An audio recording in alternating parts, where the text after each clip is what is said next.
All right. Welcome, everybody. I'm going to call the order. City Council meeting for the City of Lake Elmo on March 6th here, 7 o'clock. Please stand with me for the Pledge of Allegiance.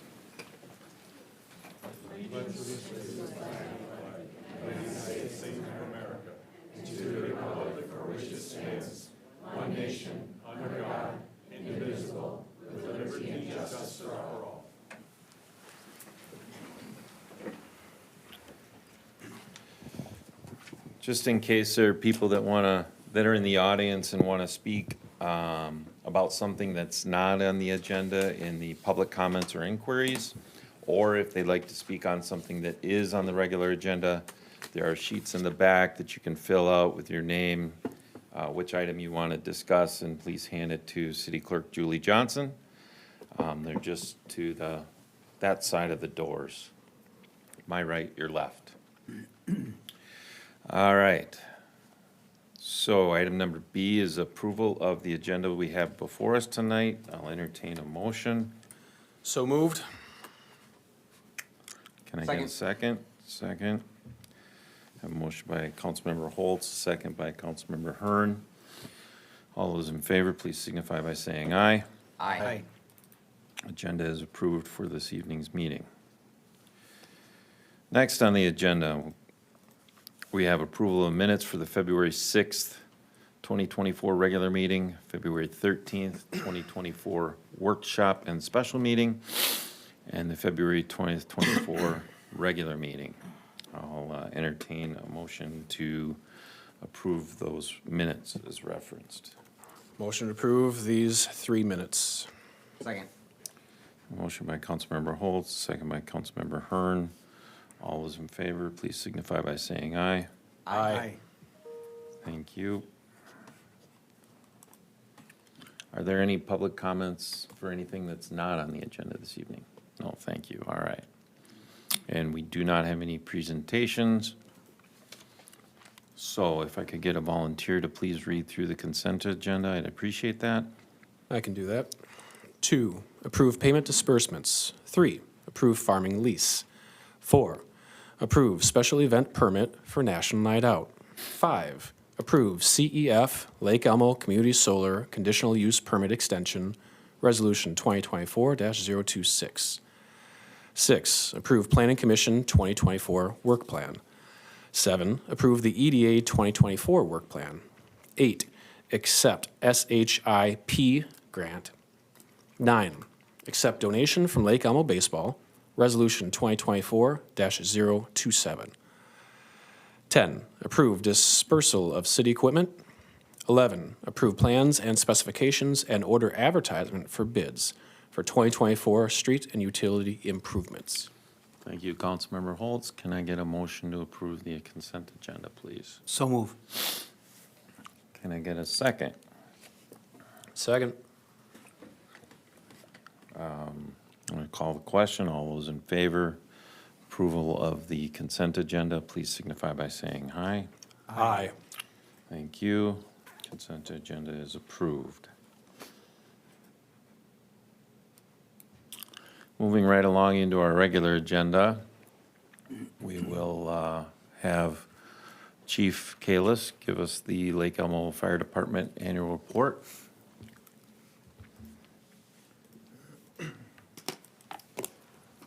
Good evening, Mayor and City Council. Tonight we'll present to you our 2023 annual report. This is the second time that, since I've been here, that we put together an annual report for the department. It takes a look, it provides a snapshot on what we did last year. And also kind of gives you a snapshot of our run data, the incidents we're covering, and some accomplishments and achievements that the department's handled throughout the year. Once it,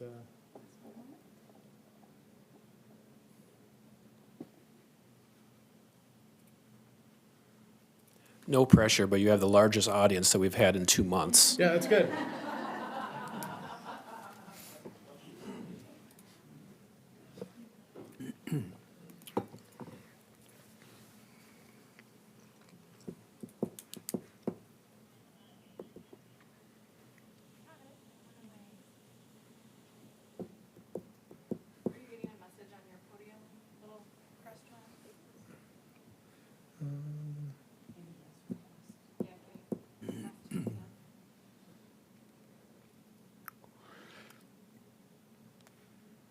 I've got podium laptop here.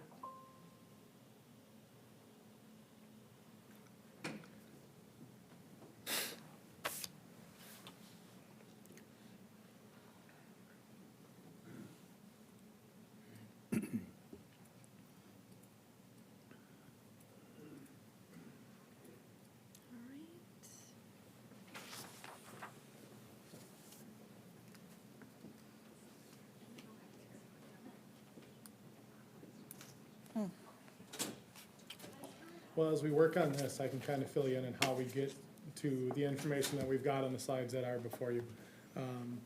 You know, we cover a lot of different data points in the fire department. There's a lot of different things that we track through our reporting software, things that we've identified that are important to track. But there is a lot of information out there, and this annual report's just a good way for us to condense that down, put it in visual format for you to review, take a look at, see what's important to us at Lake Elmo, see kind of what the things we're doing, the metrics we're looking at, and then see where we can make improvements, and also probably identify other things that we can track in future years. We do our best to keep good, concise, consistent data. The data we track goes above and beyond the state metrics that we're a part of, that all city departments put in.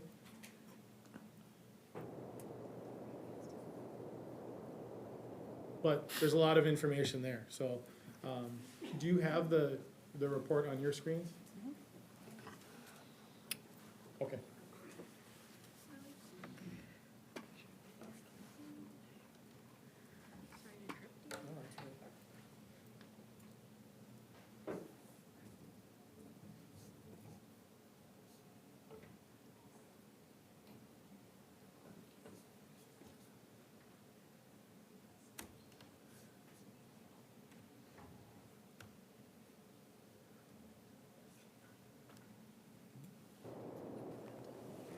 There we go. All right. So the annual report, like I said, I kind of touched on how we get to some of our data metrics. Our incident response software tracks pretty much every movement we do on a fire scene, from the time we get a page to the time we leave the station, when we show up, how long we're on there. So we try to compile all this data into a easy to read format that makes sense to most people. I can't stand up here and say that I've done all the work. A lot of this project falls on my assistant chief, Anthony Svoda, who's up here today to help me present. This is something, you know, tracking data and putting this together, definitely important to the department, but Anthony does a great job kind of condensing our data throughout the year and keeping tabs on it. So one of the big things we did last year in the preparation and move to the new building and station, we updated our department patch and logo. And we all know the fire department's steeped in tradition. The last time we made any change like this that was significant was in 2007 for our 50th anniversary. I felt strongly that we moved into a new building, we had a new staffing model, that we update our logo and branding, and that was a big accomplishment last year. We're made up of combination career and paid on-call firefighters. Anthony and my assistant chief, and we have 2 paid-on-call captains, and then a paid-on-call lieutenant as well. That makes up the department leadership. We have 3 different shifts with our career staff, our crew staff now, working out of the station 24/7, providing that coverage. And they make up our 3 shifts. We call our shifts red shift, gold shift, and black shift, rather than numbers or letters. That's how we signify our shift coverage. Last year was a big year for us. It was the busiest year we've ever had. We had 1,047 calls. That is a 32% increase over the year before. And there's some reasons behind that, not just we're getting busier. One of the big things is, you know, halfway through the year, we started responding to all call types. With our staffing model, having people in the building, responding to call types, I feel is a very important thing, that we go to everything that gets dispatched to us.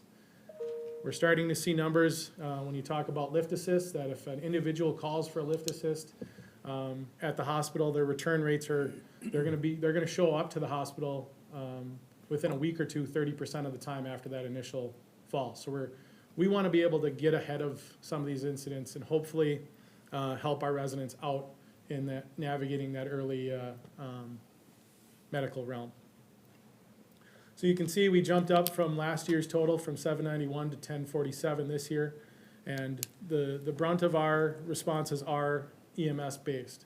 So we had 652 medical responses last year.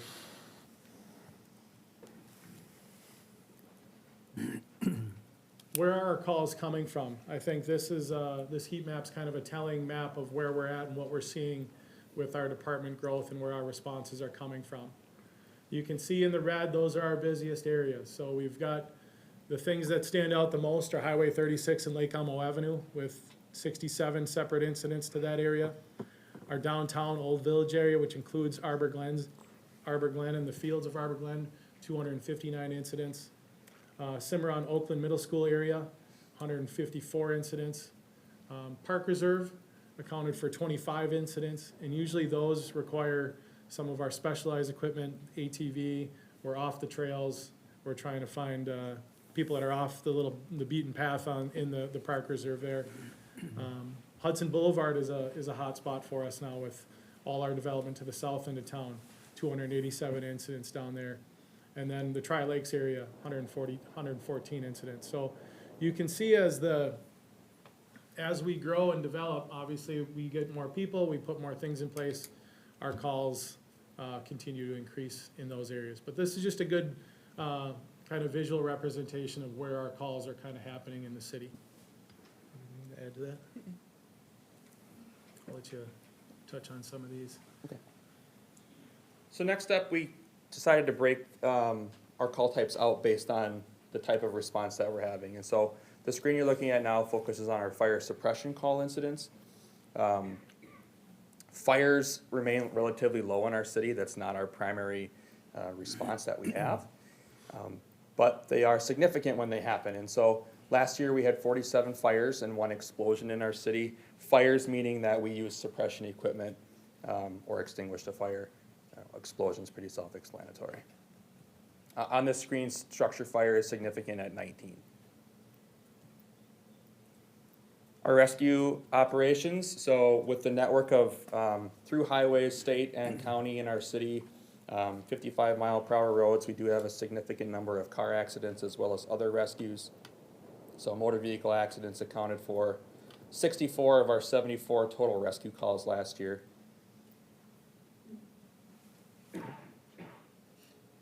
And then emergency medical services. So 62% of the calls for service that we have are medical in nature. In 2023, the fire department didn't respond to all of the medicals in our city. Based on our response model at the beginning of the year, it wasn't critical for us to respond to low priority medical calls when our responders had to come from home first to the fire station and then to the scene of the medical call. But with our staffing being 24/7 and our people being here in the building all the time, our staffing plan aligns with us to respond to all those medical call types, whether they're a higher priority or not. And so overall last year, we responded to 652 of the total 756 medical calls in Lake Elmo. The rest of those calls, the sheriffs or Lakeview responded solo.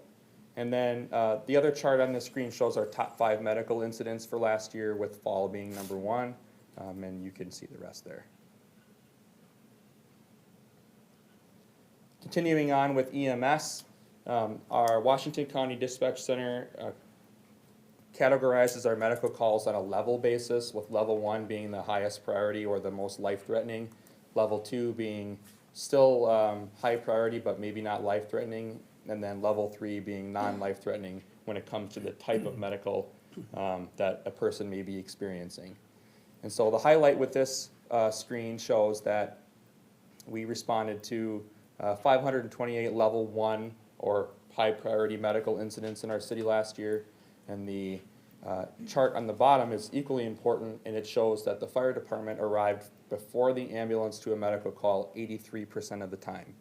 And so that's not a slight on Lakeview. It just simply shows that we're closer to the medical calls based on where the ambulance is staffed, which is not in our city. This slide talks about our response times overall. So in 2023, 82.7 of every 1,000 people called 911 in the need of the fire department. And so of those 1,047 calls, our average en route time from the time that the call was received to the truck was rolling out the door was 1.4 minutes. That is a direct reflection of the staffing model that we have, which allows us to have folks in the building 24/7. The 2022 number was probably closer to 8 minutes in route time. We broke down incidents by day of week and time of day. That's just an interesting figure there. And then the highlighted or the bolded line at the bottom talks about the travel time from the fire station to the point of the incident. And in 2023, our average travel time was 7.97 minutes, which is a direct reflection of the makeup of our city. Having the park reserve parked right in the middle of our city means we have to drive around to a lot of places. And so, and being 25 square miles, we do have a large area to cover. And so it's a critical factor that we can be out the door in 1.4 minutes to reduce that response time even further. Our fire department participates in mutual aid agreements with our neighboring cities, which basically is the idea that if our neighbors have a large-scale incident, they can call us for help, and if we have a large-scale incident, we can call them for help. And so last year, our fire department utilized an aid agreement 72 times. And when you look at the makeup of whether it was us asking for help or them asking for help, it was almost a 50-50 match. So, which is good. We like to spread that out. That's not something we can control. Using aid agreements is not a reflection of our staffing. It's a reflection of the types of incidents that we have that require more resources. Yeah, the auto aid given or received is direct reflection of the resources that we end up needing on a fire scene or an emergency scene. Even in our best efforts, we can't supply everything that we might need on a certain scene. Calling for help's the best way to do it. One thing I do want to point out up there, we've prior to the Manning construction at 36, we entered into a dual response area agreement with Stillwater Fire for a dual response on Highway 36, especially because of the difficulty for Stillwater at that time to access certain portions of their community and our challenges getting in and around that intersection. Because it worked really well that first year, we've maintained that in place, obviously with anticipation that we'll move forward with another construction project here at that intersection when that project comes along. But frankly, you know, the incidents we're seeing on the highways are significant. We continue to see fatal accidents at 36 and Lake Elmo Avenue, and having that additional resource coming from Stillwater to aid in just providing a large apparatus or the additional hands has become critical on these scenes. So we appreciate having that and working with Stillwater on 36 for that. All right, this slide talks about our equipment and fleet, and so we were really fortunate last year to put into service a few new pieces of apparatus into our fleet, with the biggest one being our brand new engine, and of course the brush truck, those two vehicles that are pictured there. The age of our fleet is shown on the chart to the right. You can see the new vehicles there, our oldest vehicle being at 19 years, and of course we have 3 new ones, but all of them are part of our vehicle replacement plan, which you guys are well aware of. Training, go ahead. Yeah, so the training of the fire department is a huge piece of what we're doing and trying to maintain our staff, maintain our levels, and give our young firefighters that experience and that knowledge, working knowledge of emergency incidents. So last year we put on 417 total training hours that were hosted by the fire department, which equated to 2,863 total personnel hours that were involved in training. We had 70 scheduled drills for the fire department. So we put a premium on training, and we support our staff to train all the time and pursue other trainings outside the department, but vitally important of the amount of training that we do, because that allows us to really pick up the pieces what we're not getting on call response that we're able to do in the training realm and continue to improve our skills there. Last year we had 5 recruits go through the Ramsey County Fire Training Academy, and they're still with us and have been very successful in the fire department since that time. We continue to support our staff going through EMT training and other trainings that are out there. I was just working on today, staff renewing their CPR instructor certification, because later on this year, we want to host CPR classes and instruction here at the fire department for residents and anybody who's out there looking for it. So training's a huge piece of what we do. We're able to partner with Stillwater. They invited us up to a live house burn last year in August, and allow our young staff to get out there in a real world scenario. I'll let Anthony touch on this, but fire prevention and code enforcement is kind of the next phase of the fire department. We talk about falls, we talk about other things that we see, we talk about prevention, pre-planning of our buildings, being involved in the development process. This is really where those numbers shine and the reasons behind it. So turn it back over to Anthony. Right, so in 2021, I was hired as the city's fire inspector, and we started our fire inspections program for all commercial occupancies then. The program has continued to be successful, and we continue to inspect all commercial occupancies, at least annually, if not biannually. The numbers show that prior to 2021, there really wasn't a fire inspections program, and so we've been really fortunate and building relationships with our businesses in our community, as well as contractors who are building new businesses in our community. So you can see by the inspection types in 2023, the largest number was for, it's called systems, rough-ins, and finals, but those are inspections related to new construction, sprinkler systems, fire alarms, although the inspections and pre-plans are equally important. That does take up a huge chunk of my time. So in this division, we also focus on reviewing construction plans for new developments. We work with the planning department for new developments and things, and we focus on access, sprinkler systems, alarms, hydrant placement, addresses, building layout, and so on. Obviously, we're heavy in the community education and community involvement. Hopefully you see us as a department that's always willing to step up and help out with whatever's asked, and always do more than just the emergency response side of things. Being a part of a National Night Out, lower picture is just the crew going out on Halloween and parking the truck in a spot to meet and greet people. The Light Up Lake Elmo event. I mean, we appreciate the role we get to play in the community, and we want to continue to support that and be a big part of it. 4th of July parade as well. Yep. And we've got some more planning to do on that one. Yeah. So we definitely appreciate to be a part of this, be a part of the community in this side of things too. One of the things we want to highlight in this report is some personnel recognition, especially some of our years of service award. We fortunately been able to bring most of these people in front of you to recognize them in the moment of it, but we had Chris Klein, engineer, celebrate 15 years of service last year. Woody Glanzer, our chaplain, 10 years of service with the department. Doug Lovett, our lieutenant, with 5 years of service. Michael Schwartz, our captain, 5 years of service. And Brian Talcott, one of our firefighter EMTs, career, 5 years of service. And we had some appointments this year. At the beginning of the year, we appointed Anthony to Assistant Chief Fire Marshal. We hired Tim Anders as one of our full-time career firefighters. We promoted Peter Havman from paid on call to career firefighter EMT. We brought on board Bill Redmond, firefighter EMT career.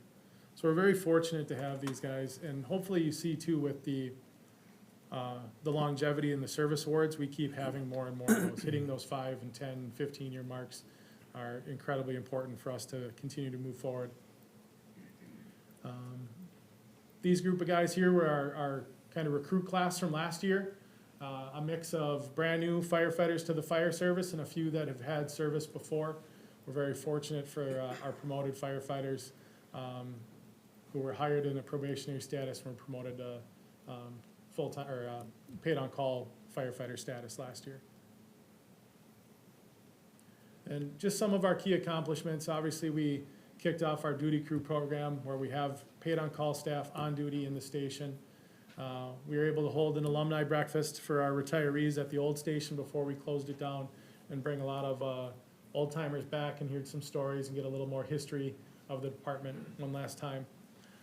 We were able to place in 4 new pieces of apparatus into service, including our new engine. We closed stations 1 and 2 and opened up this fantastic facility. And then by increasing our predictability, we added our career staffing model and rolled that out in September.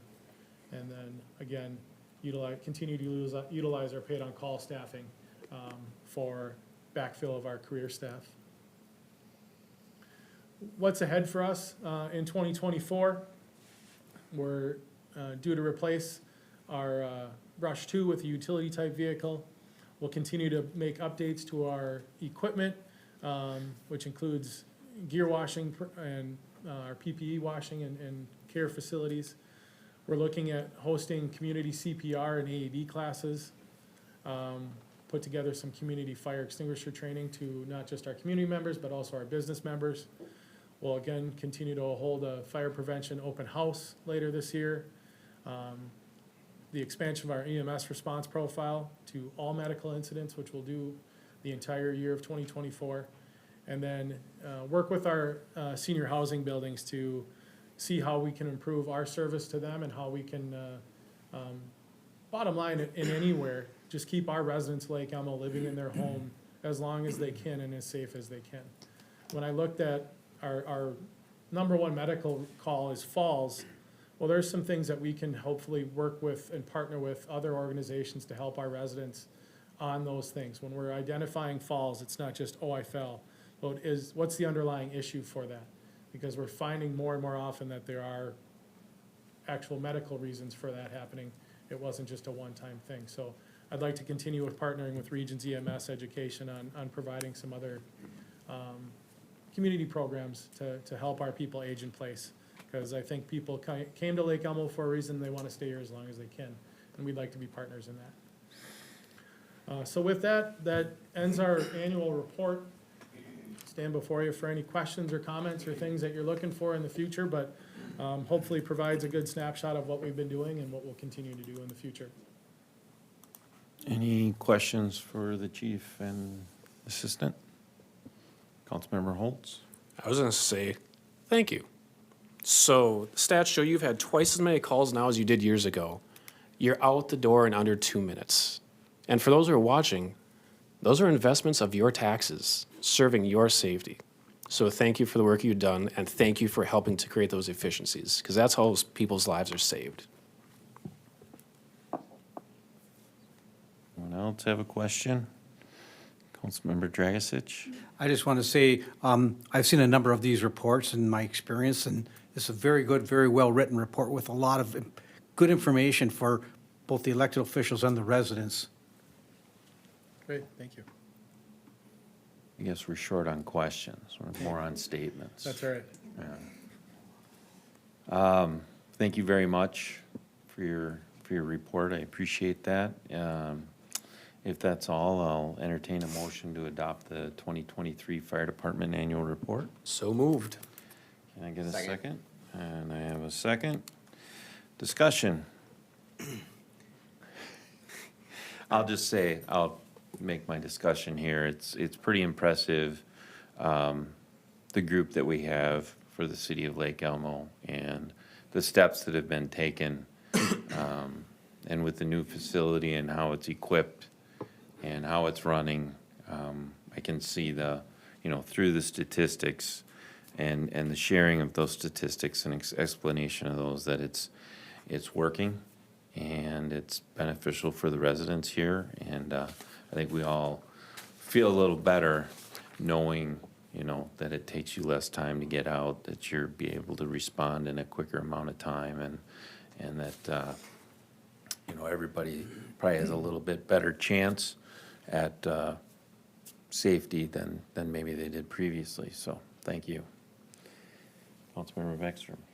I just want to say thank you, Chief. And I have had the privilege of hiring you and watching how you've transformed our fire department over the past several years. And it's outstanding. And I know I've shared with you periodically just positive feedback that I've heard from other agencies, other staff, and residents on the service that's provided when you get out to scenes. And I think I am very proud of our fire department, and I think our community is as well. So I just want to say thank you for all your work, because you've really moved our department to a place to be really proud of. So thank you. Thank you.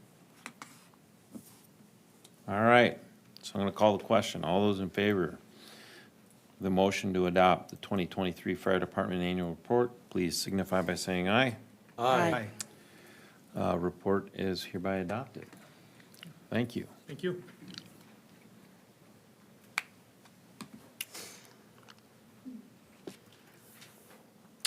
Next on the agenda is Stillwater School District Comprehensive Plan Amendment and Rezoning Ordinance 2024-07 with resolutions 2024-029 and 2024-030. Mr. First. Thank you, Mayor and members of the council. Kind of a tough act to follow, but I will do my best here. So, talking about two requests from Stillwater Area Public Schools. One of those requests is for a comprehensive plan amendment, and that is a twofold request. This one is a future land use map amendment in addition to an amendment of the MUSA boundary in the area of the subject property. And the subject property is up on the screen, circled in red. I think most are familiar with the location along Lake Elmo Avenue and 10th Street North. So the other request this evening is a zoning map amendment, and so that is to change the zoning district on the subject property. And we'll talk about each of these requests in a little bit more detail, along with some next steps and what would be expected were we to move forward. So a little bit about the proposal. The site is just over 45 acres at 47 and a half. The proposed school is being planned to an area of 148,000 square feet. There are planned to be 2 stories in certain portions of the building, which would serve 1,100 students. There are separate access points for bus and parent pickup, and potentially the possibility for joint use of the recreation facilities on the site. So this is a concept level plan. These details are not all set in stone at the moment, so we will talk about what future plans might look like, or different aspects of the review for those. So what we do know at this time, though, is we do have a school proposed, and we do have a connection proposed to the city sewer and water service. So about the comprehensive plan amendment, again, that is twofold. The first is the future land use map amendment, and that's in the city's adopted comp plan. The future land use map is shown on the screen here. You'll see that the parcel is guided rural area development, which is RAD, and proposed as institutional to support the proposed school. The MUSA boundary adjustment would necessitate a bunch of different maps to be amended within the city's comprehensive plan, and that's because the MUSA boundary is shown on a bunch of different maps in the comp plan.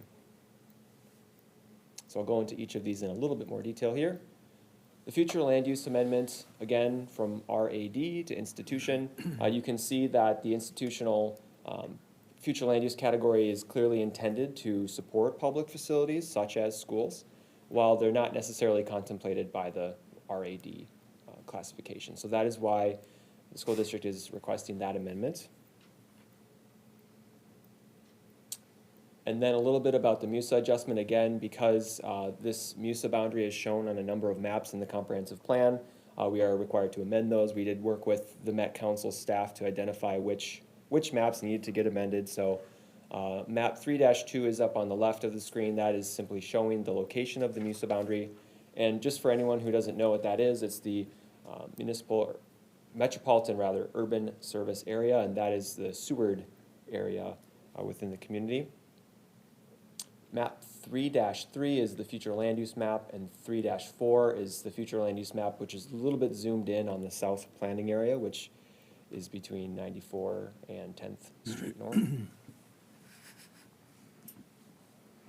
Okay, so map 3-7 is showing the MUSA growth and phasing.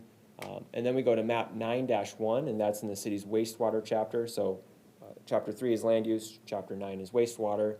And then on the right side of the screen are some anticipated impacts that we would put into the tables that are also in chapter 9. So these are all the things that we will change when we change the MUSA location in the city. So a little bit on the rezone. So the future land use map, you saw this is the zoning map. It is a different map, but it has to be consistent with the future land use map. The school site is again shown in red. Currently it's agriculture. It would be proposed to get changed to public facilities, which is how most, if not all schools within the community are zoned. Public facilities district does permit schools as a conditional use, where they are not currently permitted in the agriculture district, which necessitates the rezone if a school is to be located here. I wanted to take a moment to just talk about the Oakdale Gun Club, and we have discussed the impacts that this has on the project, but I did want to just run through those quickly again. So in summary, the state shooting range law has been called the Shooting Range Protection Act. It was adopted by the state legislature in 2005 and signed into law then. This shooting range law does protect existing shooting ranges in Minnesota from becoming non-compliant by the establishment of land uses within a 750-foot buffer area, and that's established from the property boundary of a gun club into those areas surrounding.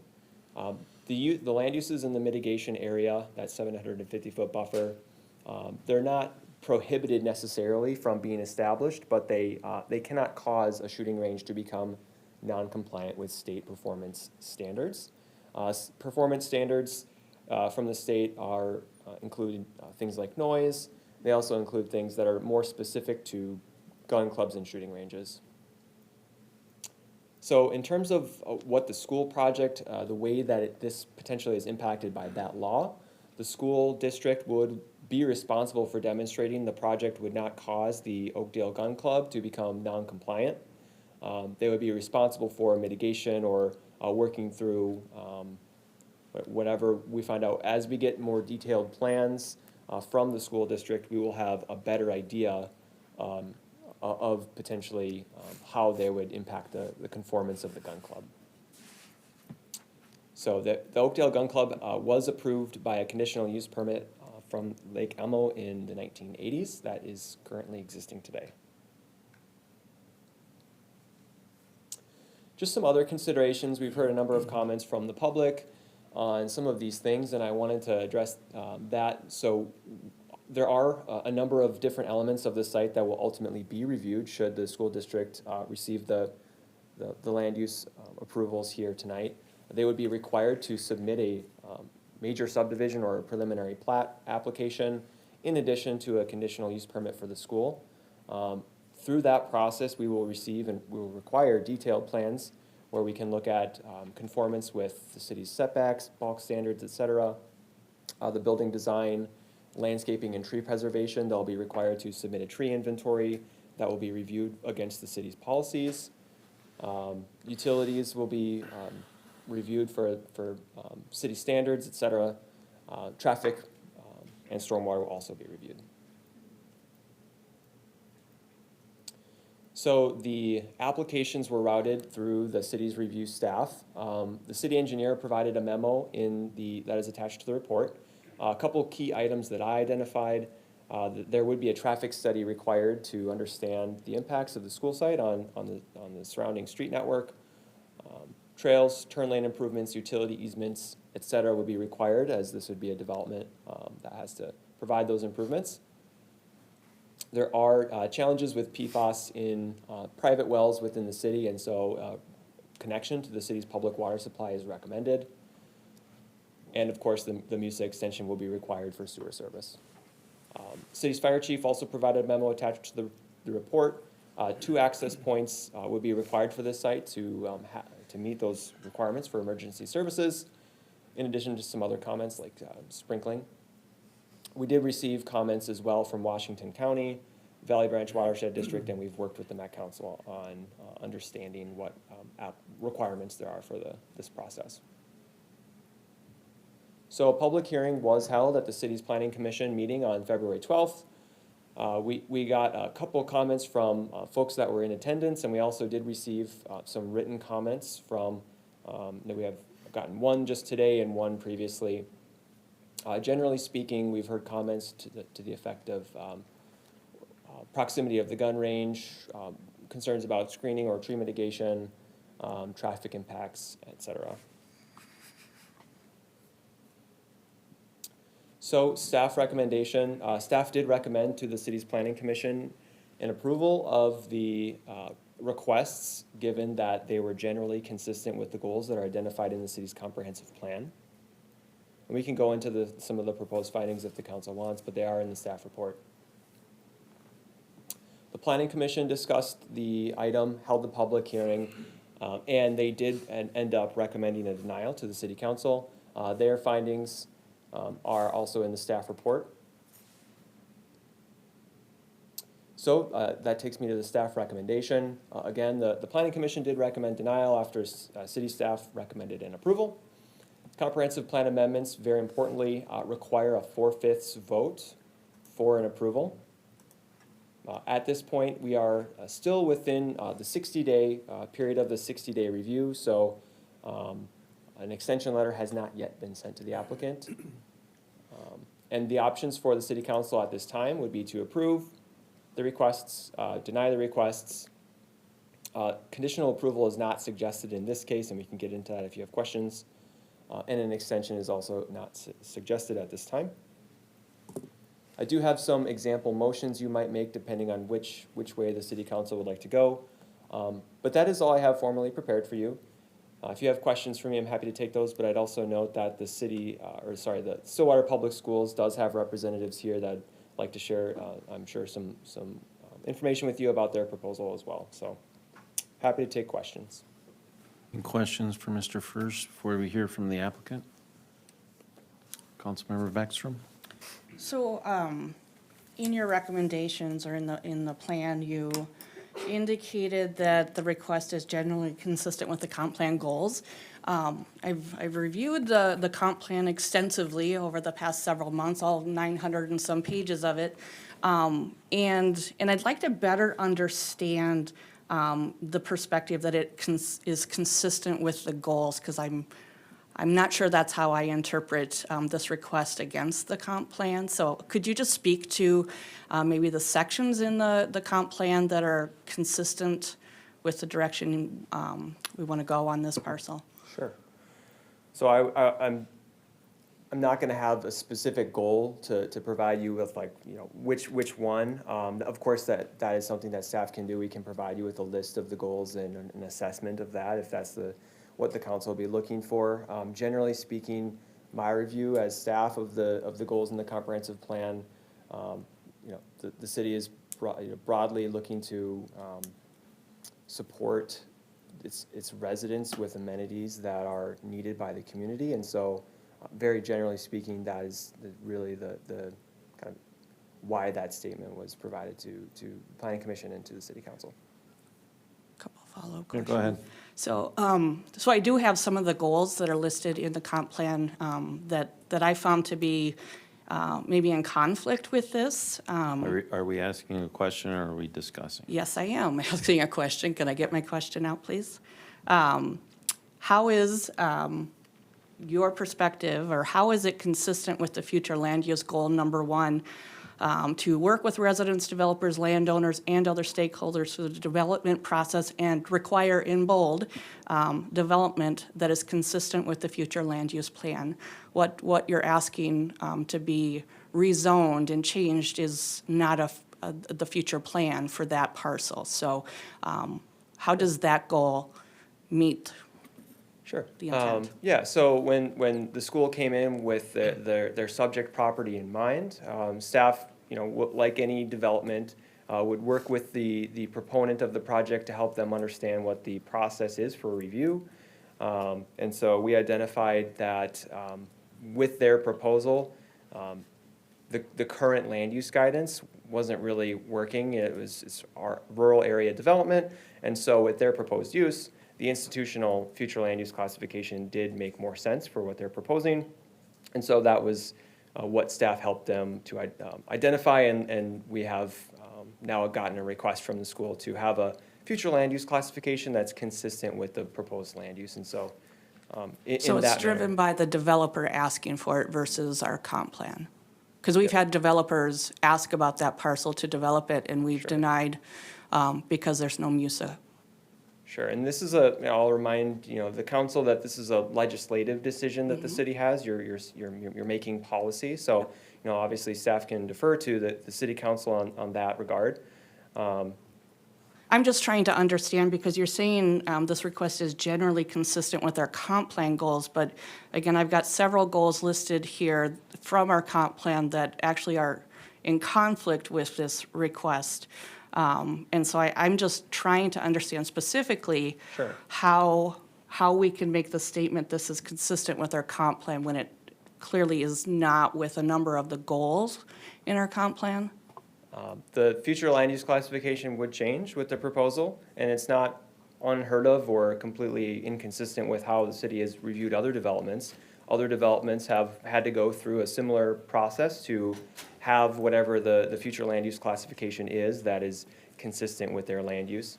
In this case, it is the institutional land use is found both inside and outside of the city's MUSA. It's in rural and urban service areas in the city, so it didn't seem inconsistent or out of the ordinary that the institutional future land use category be allowed in this particular context. It's fascinating. It's agricultural land zone for that. Another goal was, the balanced development and growth goal, number 3. Recognize that sewer development is planned for specifically guided areas and that those areas are appropriate for increased density and commercial uses. Endorse the land use plan and apply it consistently. So how does that meet the intent of what we're trying to do here? This parcel is not within the MUSA. It would be an island of itself. We don't have infrastructure, and it was never planned to be in the MUSA. So how is this request generally consistent with our comp plan goals when it's clearly not? Yeah, so again, remind you, this is a legislative decision that city council will have in front of it this evening. And I just mentioned that we did, as staff, work with the Met Council to ask the question of can a MUSA island be created? It's fine with the Met Council. It's not inconsistent with any of their requirements, and so that's what we have used.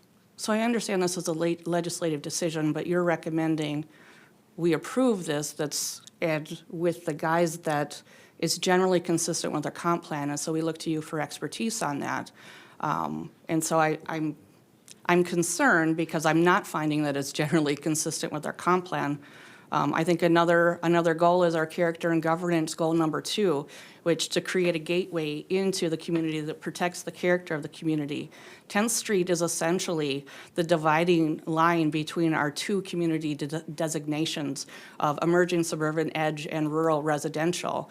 If you look at the map, if you pull it up, you can clearly see the south is our Backstrom, if you could get to the question instead of making comments, that'd be appreciated.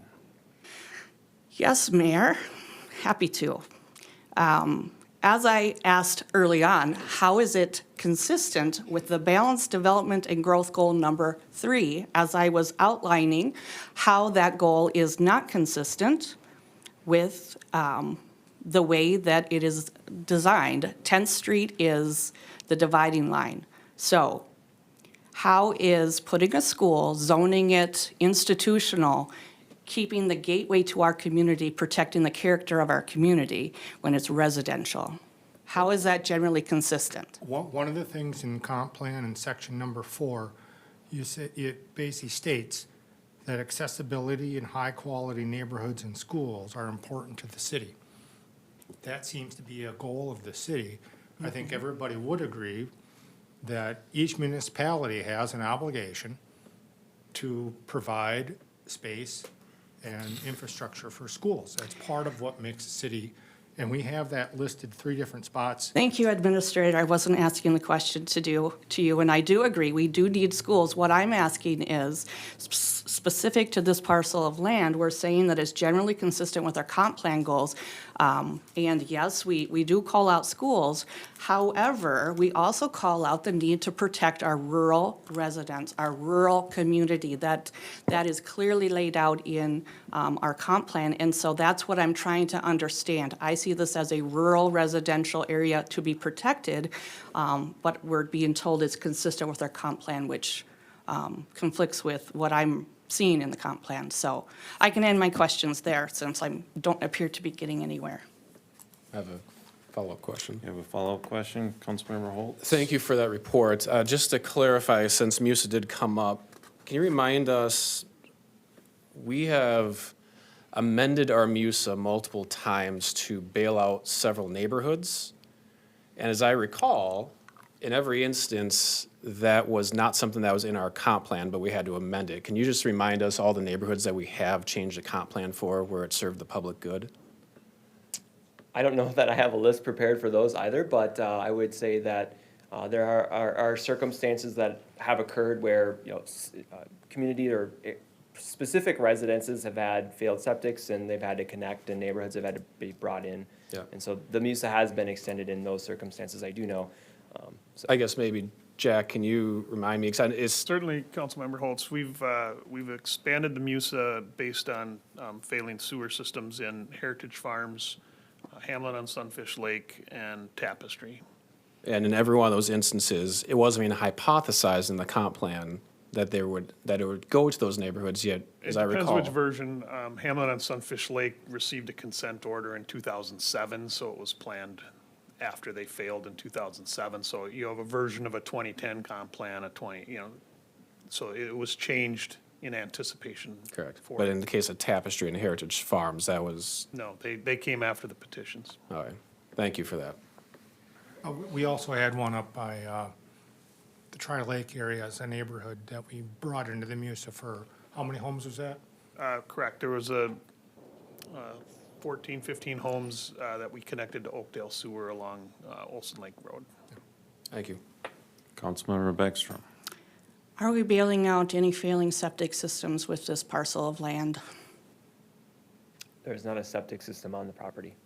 So the situation that Councilmember Holtz calls out about rescuing various developments that have failed septic systems is not necessarily apples to apples here, is it?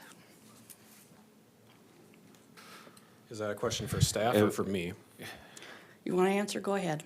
My question was rooted in the concept of, have we historically changed the MUSA boundary? With failing systems, yes. I agree, we have. Good. All right.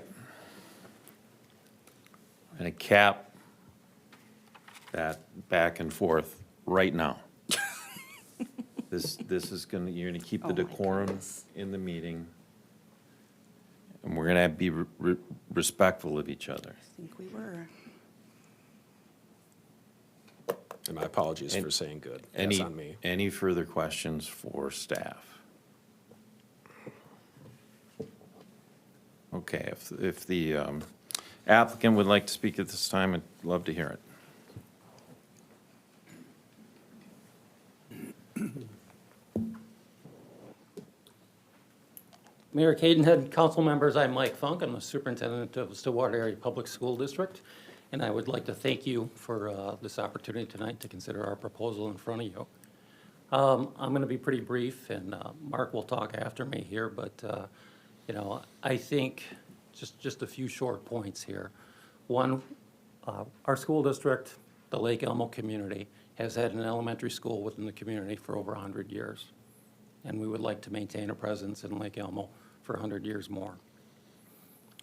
Two, the location has been selected because of the fact that the center of the district is growing further and further south with our population.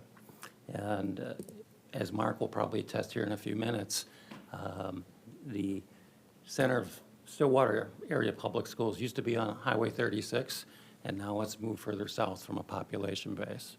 So we're putting a school, or our recommendation is to put a school, and our desire is to put a school in an area close to our population growth. Our current school here in Lake Elmo, across the street, we have kids who live in Lake Elmo who are being bused into Rutherford because we don't have capacity here in the southern part of the district. And so by moving it further south, it'll be closer to the incoming growth. Now, one of the concerns before you tonight is the Lake Elmo Gun Club and the proximity of it to the proposed Lake Elmo School. As a superintendent, it is my responsibility to work with the district, to work with our community partners. Chief Callis, great job tonight, great report. You know, I think what we heard from the fire department tonight shows what a great impact partnerships have within our community. Now, people are concerned about the noise from the gun range, and we have another school less than a mile down, Tent, that has approximately just over 1,000 kids in it right now. And I have never heard an issue about the gun range with that school. And the other thing is, we've got another school up here in Lake Elmo, 3 miles north, where you can hear gunshots when the kids are out on the playground. And we really don't hear much concerns about that school.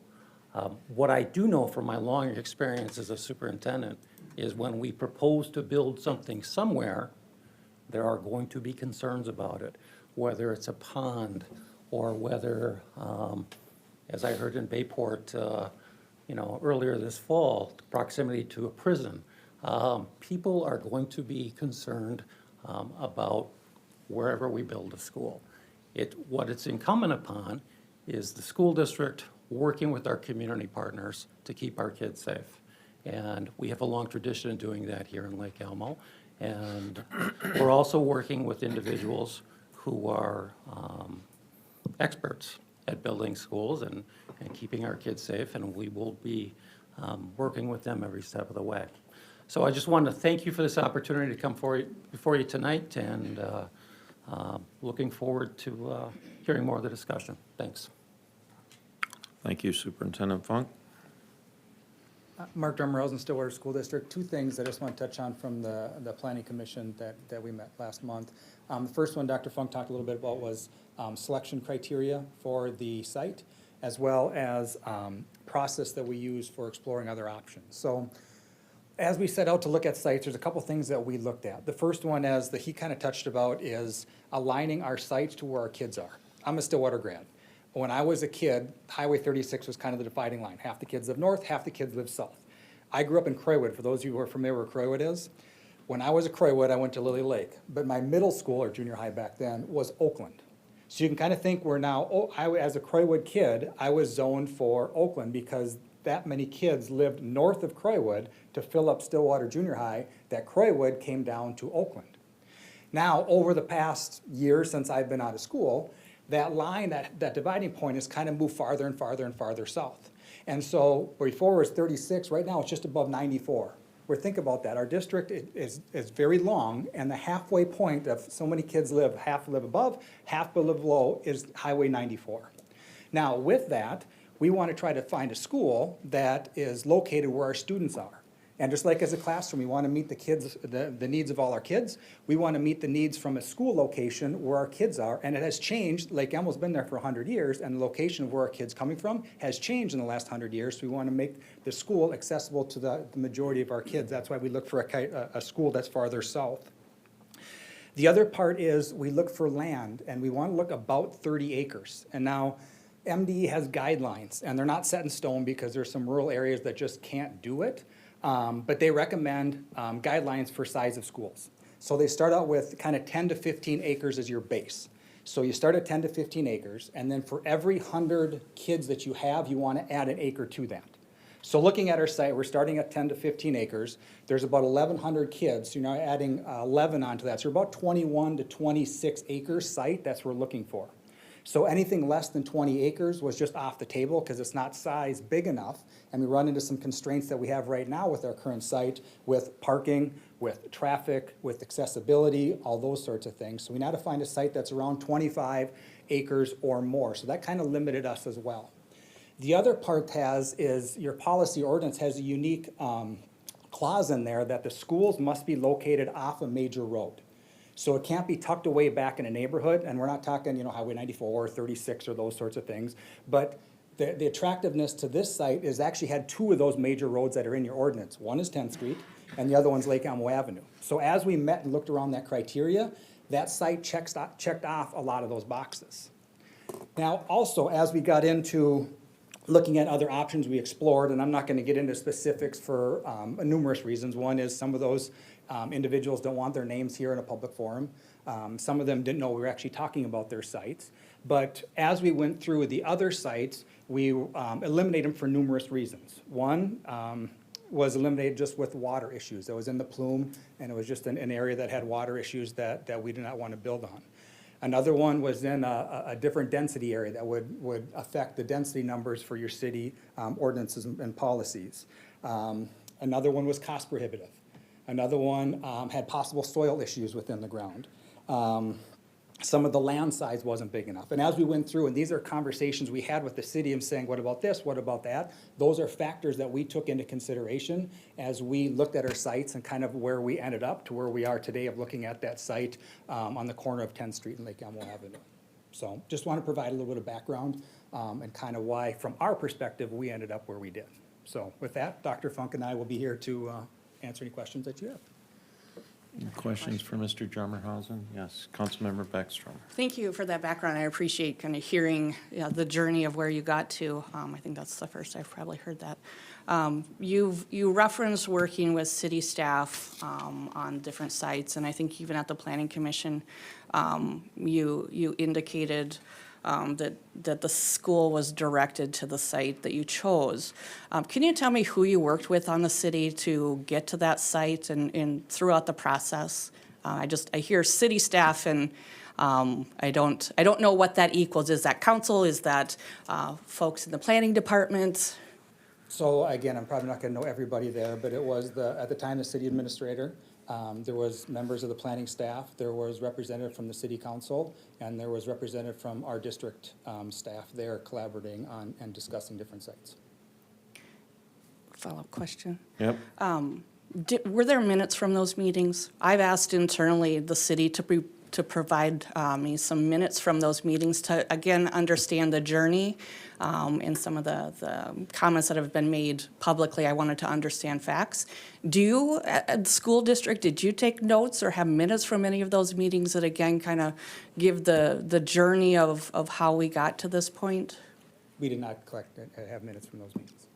So there's no minutes from any of these meetings that the city and school district had? We held the meetings at the Lake Elmo, and so we met. It was an informal meeting, and we had, I believe Mayor Cadenhead was at one meeting, Councilor Holtz was at one or two meetings, and we also had a number of planning meetings after we went into the purchase of the land. But when we say that, I believe your question, we were directed. We were never directed to any sort of piece of land. We looked at different pieces of property and different criteria, as Mark mentioned. The plume was an issue in one of the locations. One of the locations, frankly, we looked at was Fury Motors. And two issues there, cost prohibitive, and, well, three issues there, soil issues, and it really was not towards the center of the district where we were, or of the boundary area where we were seeing the growth. And so there was no, hey, we think you should purchase this piece of property, but this seemed to fit the criteria we were looking at. The concern was raised that if you buy this piece of property, the city council may have to change the MUSA. I mean, that was a conversation on the front end, and we said, okay, that's something we will have to address. you know, we went into this thinking we may have to have septic if we build here. The other piece, though, was we assumed we were gonna, since there is water currently on site, we were gonna be able to hook to city water at that point. So the characterization that we were directed, no, we weren't directed here, but I think looking at the various pieces of the criteria that we were looking for, this clearly rose to the top as one of our top choices. Just a question, not to put anybody on point, but we, I think, have received emails, I have received emails questioning I think the location. There was a group that was put together, right, to look at locations for schools, and a while ago, one of the locations was south of the Oakland Middle School. Could you speak to that location for us, please? Yep, we certainly have looked at that location, and if you were to ask me, that would be a top choice for us. Unfortunately, the landowner has no interest in selling that land to the district.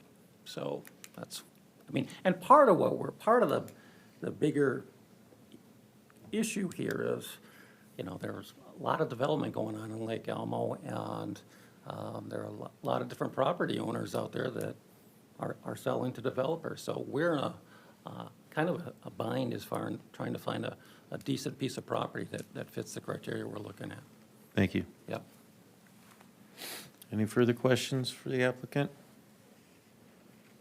Councilmember Beckstrom. I just want to put it on the record because this has come up so many times in emails and communications that the school district was told by the city to go for this parcel. And I just want to make it clear, this was a school district decision to choose a parcel with some information from the city, but the city at no point told you, go for this parcel and we'll approve it. That is accurate. Okay, And they thank you. They were very upfront that if you purchase this, there's gonna be have to be a MUSA adjustment. But no, they did not say, we want you to pick this piece of land. Thank you, I appreciate that. All right. Councilmember Holtz. In terms of future plans, so hypothetically, if the zoning were changed and the CUP is the next step, are you and your consultants and your planners aware then of what would be needed to study the issues of possible decibel levels or any of the remedies that would be required for the gun range? Is that something you're prepared and you feel you are able to act upon? Yes, we are. I do know that there is a set of criteria, regulation that we will have to follow, but, you know, bottom line is, student safety is our top priority, and it's got to be safe for our kids to operate. I do know that also Mark and our chief of staff at the district went and visited the gun range and had some conversation with the folks who run the range, and so when I talk about partnering, I mean, we're partnering with the gun range, partnering with the community.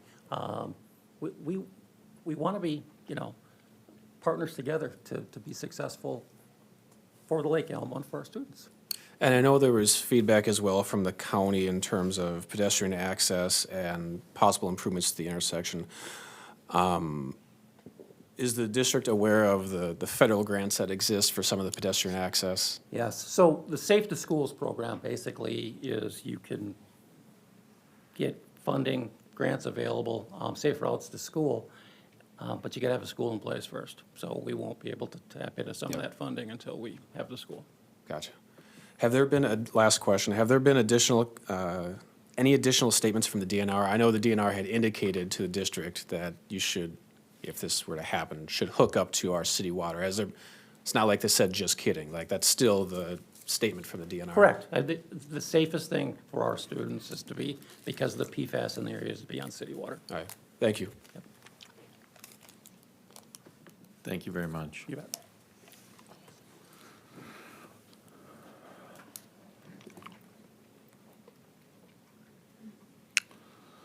Well, with that, I'll entertain a motion if someone, Comments? oh, yeah, geez, jumping right ahead.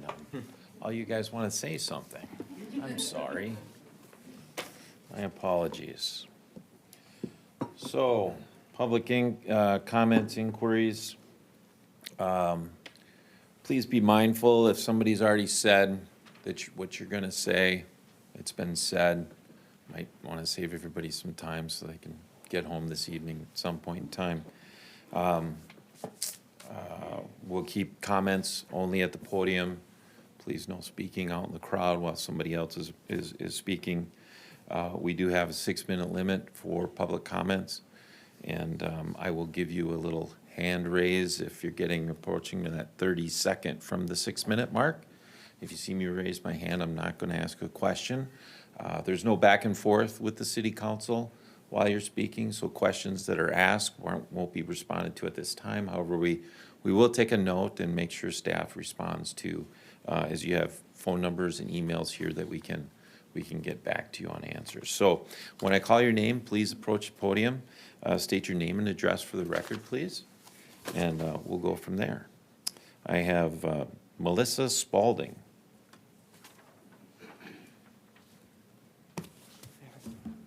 Oh, yay.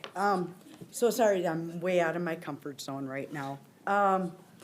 Okay, I live at 420 Cimarron, so I'm adjacent from this location. I've lived there for over 20 years. I've watched all the land around me, the drive-in disappear, everything, all the land, all the animals disappearing due to new houses. Across the street from Lake Elmo, I'd always look out at the windows at the landscape. There's no more landscape. It's new houses. The barn's gone. A lot of things are gone and changing. Right now, what I feel is that where else could we put this building? We want to keep Lake Elmo, Lake Elmo. This is what we are. I never bonded to any other school. My kids went here. I worked at the school for 15 years doing Adventure Club. I've helped to raise and see some of your kids. They're my family. They're always going to be our family as students, as caregivers, teachers, parents, all of us. We have the best intentions, always. The gun range. Right now I can tell you the bell from Oakland Middle School is so much it's so much more annoying than any gun range. You get used to the gunshots, but the one thing I do notice about the gun range, I primarily only notice it on weekends. Weekends, not the middle of the school day when we're teaching class, because like right now I love the new fire department, but it's really loud. So that's louder than the gun range will be. I'm sorry to say it, but it really is. I'm a person with ADD. I'm like, oh, there's a siren. I need to see where it's going. I feel too at the new school I won't necessarily have that urge either because we'll be farther away from the main roads. We already need a traffic light there with middle turning lanes. If any of you have ever drove a lot over on that side, anytime the bridge is backed up, it's 10th Street. They get off, they take Weir both directions, they both head towards Manning. So they come out because they want to get to Manning and take the bridge again. So they come in from Walmart, they come in from all directions. I can't turn into Cimarron without someone being upset. I'm gonna take a left to where I live. Just, they gotta wait 3 seconds for me to turn. There's no patience. Everyone's speeding or trying to rush through there. So with the stoplight needed there, we've also had a lot of cars fly through the 4-way intersection and have horrible collisions there. So no matter what, with the school being there or not, that needs to be improved, that location.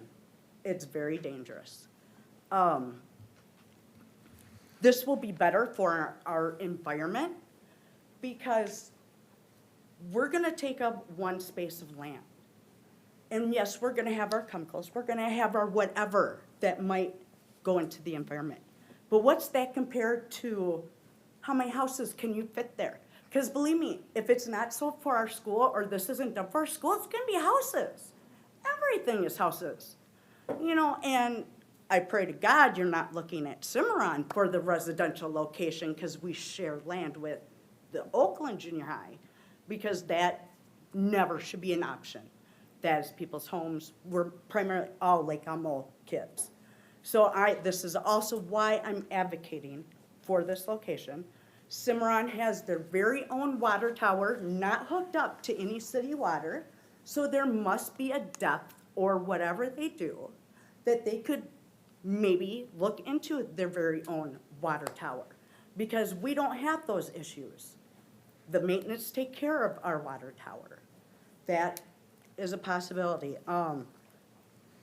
We could have bird feeders, the park reserves right there. Could you imagine us restoring the land from farmland to also prairie grasses, prairie things, the things we could teach, the things that they would learn with planting these things, watching them grow. I went to Tartan, they planted trees. A thing was, for what our initiation was, we all had to give the trees love so they can grow. But here's the thing, those trees are all gone now. That is like sad. But with this location, it's gonna maintain the area you would love, the wildlife, hooked with the park reserve. It's going to maintain the beauty. And money, if you're worried about what you're gonna make in money by this land, that shouldn't be it. Because we could have sold property many, many years, but we haven't sold nothing until all of a sudden, bam, now all this land is houses. That is the saddest thing in the world, just bam. Well, that was made this way. Now we're pressured and we don't have many options. And we needed this school before my kids went to school there. You know, I'm gonna be up for the next 2 nights now because of this. This is how much this means to me. My toes are clenched, everything. I'm not looking up. This is how important this is to me. And to our school. I do carpool. I'm the one standing in back, so I see the traffic. Traffic will be taken care of and will always be watched. Just remember, we're all for your kids. Thank you, Ms. Spalding. Next, we have Hannah Reyes. Reyes? Reyes. Hi, everyone. That's a hard act to follow. Good evening, Mr. Mayor, City Council members, and staff. My name is Hannah Reyes, and I live at 3124 Laverne Court North in Lake Elmo. Tonight, I've come to talk to you about the importance of voting yes to rezoning the school, or the proposed site for the Lake Elmo Elementary School. I'm a community member, I'm a current teacher at Lake Elmo Elementary, and a parent in the district. Let me explain to you why you should vote yes to rezoning the proposed site. Number one, it's an ideal location. Just kind of like what Melissa said, first and foremost, the location is ideal for a new school in Lake Elmo. Centrally located, the site is at the heart of where the biggest growth in our district is happening. It also provides access from several directions because of the main roadways, as people have said. I'm also on the new Lake Elmo Elementary Planning Committee, and I can attest that one of our main goals is to mitigate any traffic backup as we think about our designs. The indoor-outdoor spaces that it could provide and learning opportunities the location could provide is ideal. As a staff, our goal is to create a partnership with the Park Reserve and to find opportunities to extend our learning outside the classroom. The design committee is also committed to conserving green space and within the proposed site and keeping nature in our outdoor spaces. And finally, as others have said, it strengthens our community. A school is more than academics, it's a community. The proposed site provides Lake Elmo Elementary with an important, impactful opportunity to strengthen our ability to serve not only all of the families of Lake Elmo, but also those families in the Cimarron Mobile Home community. Due to its proximity to Cimarron, the location will also lend itself to creating more before and after school programming options with family means and the community there. The students, families, and community of Lake Elmo Elementary deserve to have their elementary school located in Lake Elmo. To vote yes means to provide a school for our community for another 100 years. Please vote yes for the new Lake Elmo Elementary. A vote yes is a commitment to Lake Elmo, our students, and our community. Thank you. Thank you, Ms. Reyes. Phil Dreyer.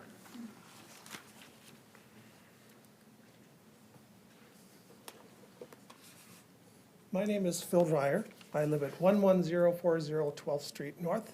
I've lived there, my wife and I have lived there for 30 years come this Labor Day. There's going to be a lot of people here talking about a new school, and that's a good thing. If you certainly look at our school, it's not in the best of shape. However, I'm here to specifically talk about a recommendation to build on this particular lot, this particular location, and the issues that the city and the school district are going to have to deal with if it's built at this location. The recommendation of the planning committee certainly discussed that the city should work with our partner school district to find an agreeable property, not necessarily on this location. But there are issues with the rezoning the property that should be considered before considering approval. The city's planning consultant only mentioned the sound issue in his planning commission and mentioned that the berm that exists on the property would suffice. Now he's mentioning that there's a whole different process. However, if the school district has an issue with the sound compliance, they can point to the city planner's approval in the city planners commission that said the existing berm will be sufficient. That's a bit contradictory. Making the school range non-compliant. Statute 87A.04 subsection A states, no change in use, new development or construction shall be approved for any portion of property. Once you go down the path of approving this rezoning and redevelopment, the city will have less and less influence over non-compliance, but more and more risk if you approve. In addition, it will become more and more difficult to correct or remediate any deficiencies as the district moves along this path. In addition, once the school is built, the city and the school district will have no recourse for any issues. Minnesota Statute 87A.06 states, quote, "A shooting range that is in compliance with shooting range performance standards is not subject to any nuisance action or damages or equitable relief based on noise or other matters."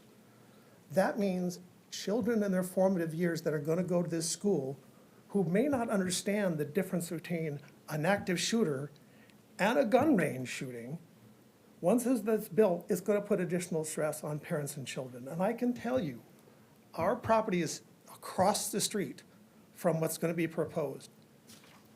You hear the gun range morning, noon, and night, every day, all the time. And it is noticeable. It's not something in the background. It's not something that you're standing there. We've had visitors come to our home, and they notice the gun range immediately. During the first public meeting, strong concern was raised about this issue. It is not directly the role of the city council to address this issue. However, the school district has not publicly provided any detailed solutions either. The district is going to have significant issues with tree replacement, according to City Ordinance 105.12.470. They're going to be removing approximately 62% of the planted trees that are subject to the ordinance in section C5. The total area of tree removal is approximately 33.3% of the total entire property. The space available after development is 24.7%. While this is an estimate, it raises questions about the ability of the school district to replant the required trees on the property once it's developed. Is this a potential exception and a precedent the city wants to set? Once you set that, small-town charm is going to be harder and harder to come by because the next developer that wants to come on and remove trees and not have enough replacement, then there goes the city. An early childhood development center was proposed on the property as well. During the first public meeting, when a question was raised regarding the size of the property, the superintendent suggested a future early childhood development building. An early childhood learning center will add complexity is in mitigating noise, adapting the property's sewer and water, addressing concerns for children of such a young age with the gun range, and addressing additional stress for the district's ability to adhere to tree removal. Is the city willing to grant an exception when the district wants to build its early childhood development on the property? Another exception problem. There are other options available to the school district. They can follow the original school district's 2019 community design team and build 2 different 650-student schools.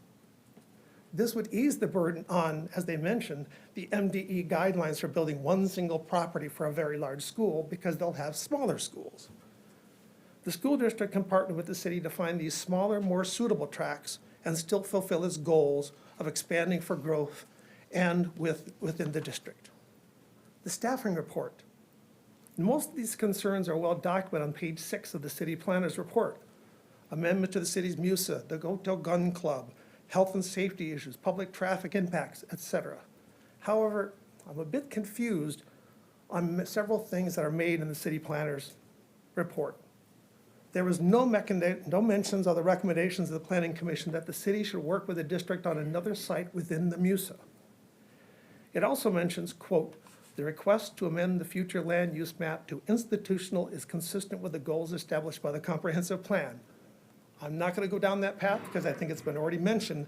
There are several things in the 983 report that is not in alliance with that. The city planner noted, quote, "Currently, there is no request to develop the site as the school district is only seeking to revise land use guidance." I think we could read through the city planner's report and note that the Focus Engineering memorandum dated 31st mentions they want to build a school. The revised Wold memorandum dated February 5th mentions they want to build a school.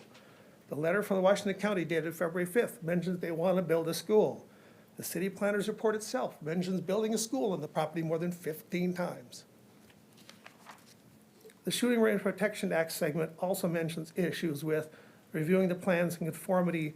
Again, the city planner's recommendation, the planners in the Planning Commission report and now very, very differently in terms of what they're recommending and how they can pass this. I recommend that you follow the Planning Commission's guidance or recommendations to deny this. Thank you. Thank you, Mr. Dryer.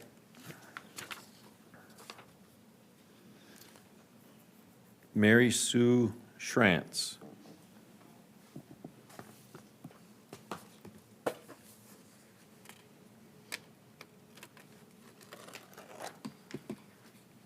Good evening. First of all, I commend you for getting my last name right. Doesn't always happen. Thank So, you. thank you. My name is Mary Sue Schrantz. I also live at 11040 12th Street North in Lake Elmo. My husband is the detail person. And I'm going to put my glasses on because I too am a bit out of my comfort zone speaking to you tonight. But thank you for the opportunity. First of all, I don't think anyone would disagree that the current Lake Elmo Elementary is well past its prime. The district funding referendum passed with a significant margin within the Lake Elmo district precincts. It passed with a much more narrow margin throughout the rest of the district. It did pass. The voters have spoken. They are willing to fund a new school. And along with that request was a proposed site. I appreciate that. With the budget, the proposed site, it's much easier to come in front of taxpayers with a good outline rather than just, we need your money. So I'm grateful for that. But the proposed site is just that. You will be deciding tonight what path the city and the school district will be traveling together for a long time, and the implications that that has to Lake Elmo as a growing city. With the proposed site, I think it's fair to say that there's been controversy, issues, and the potential need for variances. There are a lot of things that have been addressed as we don't know yet. It's too early in the process. As stated, the 2040 comp plan does not anticipate this site as being in the MUSA. There are other areas in the MUSA waiting for development.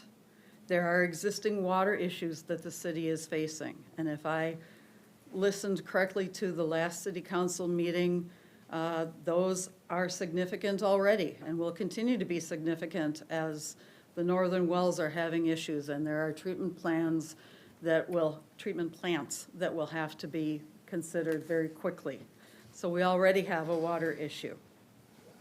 The gun range statutes that must be adhered to, and again, have those all been vetted and reviewed by the appropriate people and the experts. I've talked with the gun range folks as well. They want to be good partners. No doubt everybody has the best of the kids' interest at heart and safety. I also agree that you hear that gun range more than just Friday and Saturday. I'm home all day throughout the week, and it's not just a weekend gun range. They are one of the most safe in the state. I don't have the, details, but everything that I've heard about them is very positive on how they conduct their business. The tree and the road requirements that may need additional variances, effort, funding, again, don't knows. So, and again, per the city planner's report, it's true, you're only being asked to put this piece of property in the MUSA. But I think we're naive to say that's just a first step, and we wouldn't be going down a specific path. Are we as a city really ready to walk away from the existing 2040 comp plan and then all of the exception requests that will come with it? Again, to what my husband said, just replanting the trees to the existing requirements will be an issue. Are we ready to say, it's okay? Are we ready to have one of the main roads going into our village house two-story, 148,000 square feet, well-lit, 24/7 space and building? Is that how we want people coming into our rural old village and around the lake? And again, if this is approved, how does the city hold any future landowner or developer accountable to the current standards and requirements? We gave a variance once.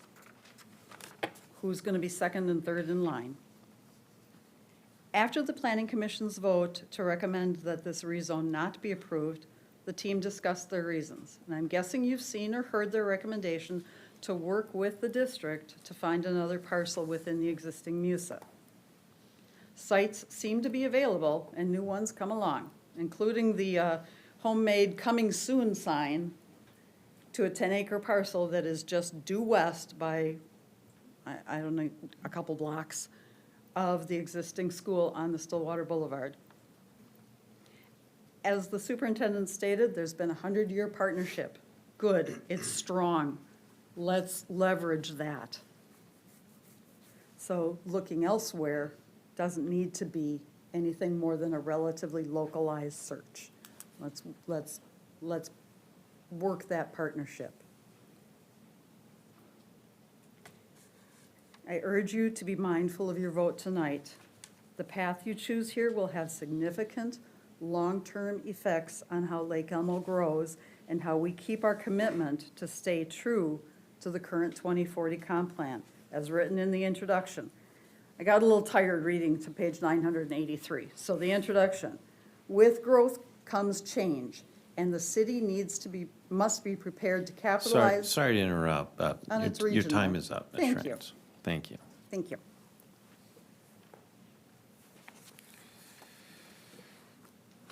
Stephen Gordy.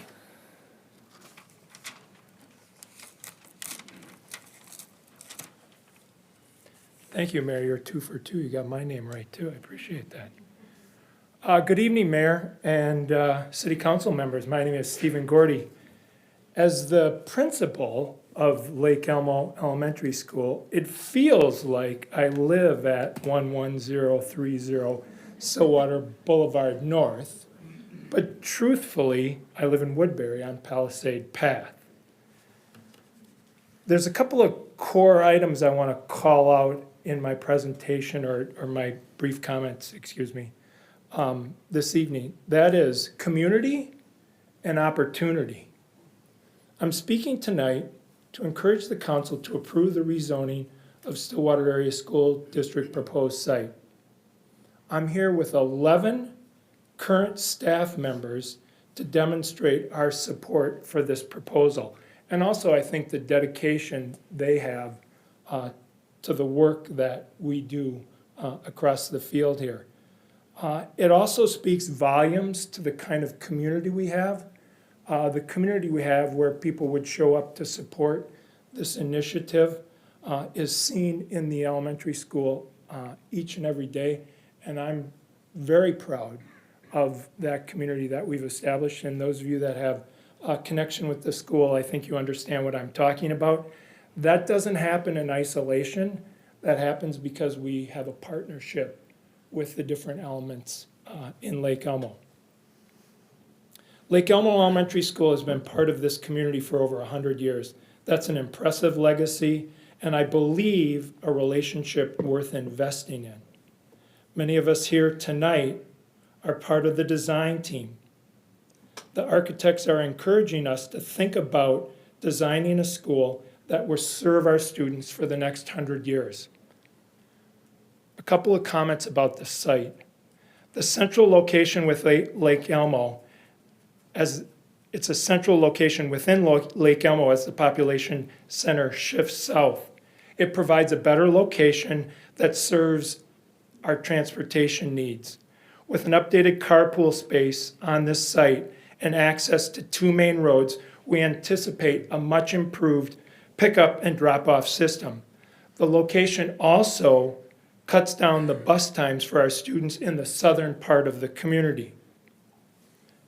Further, there's access to Lake Elmo Park Reserve. The access to this resource will positively impact students' mental health and academics. Research identifies the many advantages children gain while being active outdoors, and I think we can all agree that's something that's needed. The size of the space allows for multiple options for outdoor learning, beyond play, beyond physical education. There will also be opportunities for science, art, math, social studies, and language arts. Finally, proximity to family means within the Cimarron Mobile Home Community creates opportunities for partnerships with an established agency in our community. Finally, a brief comment on safety. Safety of our children is always priority number one. No school or space is exempt from these concerns. The team would not be considering this site if we did not believe our school will be safe. As a priority, we plan and prepare for the safety of our children on a daily basis. Educators are always looking for opportunity that will indeed benefit our students. I believe this location with a new building will provide a world-class facility that will serve generations of children in Lake Elmo. Thank you for your time. Thank you.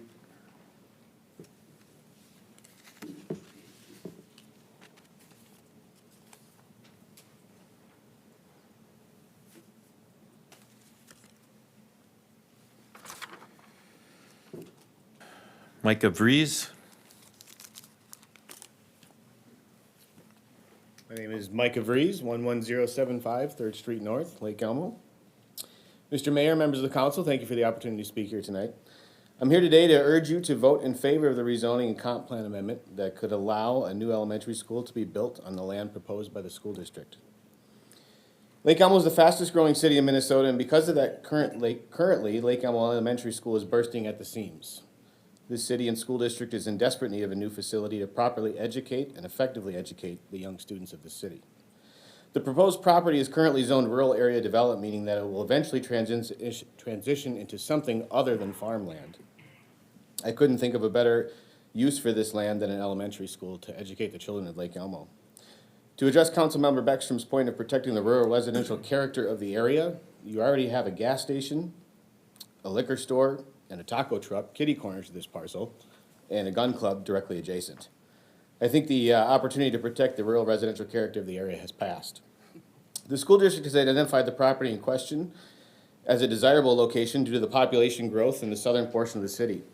This current property owner is obviously a motivated seller, meaning if that property does not transition into an elementary school, it likely will eventually become a housing development, or worse, an office park or warehouse. In my opinion, the City of Lake Elmo Planning Commission got it wrong when they recommended denial of the proposed rezoning and comp plan amendment. It seemed that some of the commissioners voted based on their own personal interests and not on the interest of all Lake Elmo residents, while others were stuck on issues that should be addressed during conditional use permit review, not during rezoning or comp plan amendment discussion. In conclusion, I urge you to do as you often do and go against the recommendation of the Planning Commission. I urge you to adopt the proposed comp plan amendment and the proposed rezoning to allow the possibility of a new elementary school to be built in our city. In my opinion, no other development would benefit the residents of Lake Elmo more than an elementary school in this location. Thank you for your time. Thank you, Mr. Freeze, and for the shot as well.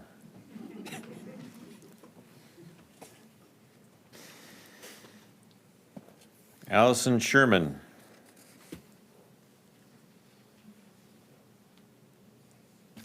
Hi, Mayor and council members. My name is Allison Sherman, and I'm the chairperson of the Stillwater Area School Board. I live on 10954 Ashley Lane in Woodbury. My son attended Lake Elmo Elementary. So hi, Principal Gordy and staff. So I appreciate being able to address the council, and I'm here tonight just to make a couple comments, nothing long or involved. First, we wouldn't be here tonight without the community's gracious support in November's facilities bond request that in part addresses longstanding facility issues at Lake Elmo Elementary. The district's intention is to work with city officials and community members and community partners to build a new school that will better meet the needs of students and families within the Lake Elmo community. The board wants to work in partnership and find solutions that promote safety and the well-being of community youth. I understand and respect your role and obligation to delve into the details of the school district's request before you this evening, and am happy to have our staff here tonight to continue to answer any questions that you may have. Lake Elmo Elementary has a long and rich history in the Stillwater Area Public School District and within your Lake Elmo city limits. We have worked together to serve generations of students and families, and the district looks forward to continuing to serve Lake Elmo students and families for other future generations. So thank you very much for the opportunity to speak, and we look forward to continued partnership. Thank you, Ms. Sherman.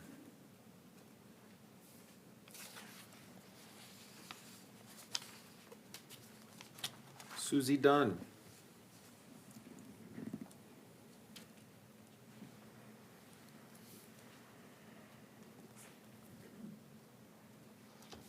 Thank you, Council. Susan Dunn, 11018 Upper 33rd Street North. The question tonight before us all is not if we need a school, how fancy should it be, but is our comprehensive plan a moving target? I spoke to most of you and I've communicated with some of my council members, and I know where the vote's going. But nevertheless, I think for the record, it has to be before you folks that this is a comp plan issue. It's not where should the school be. To me, the school should be in the city center.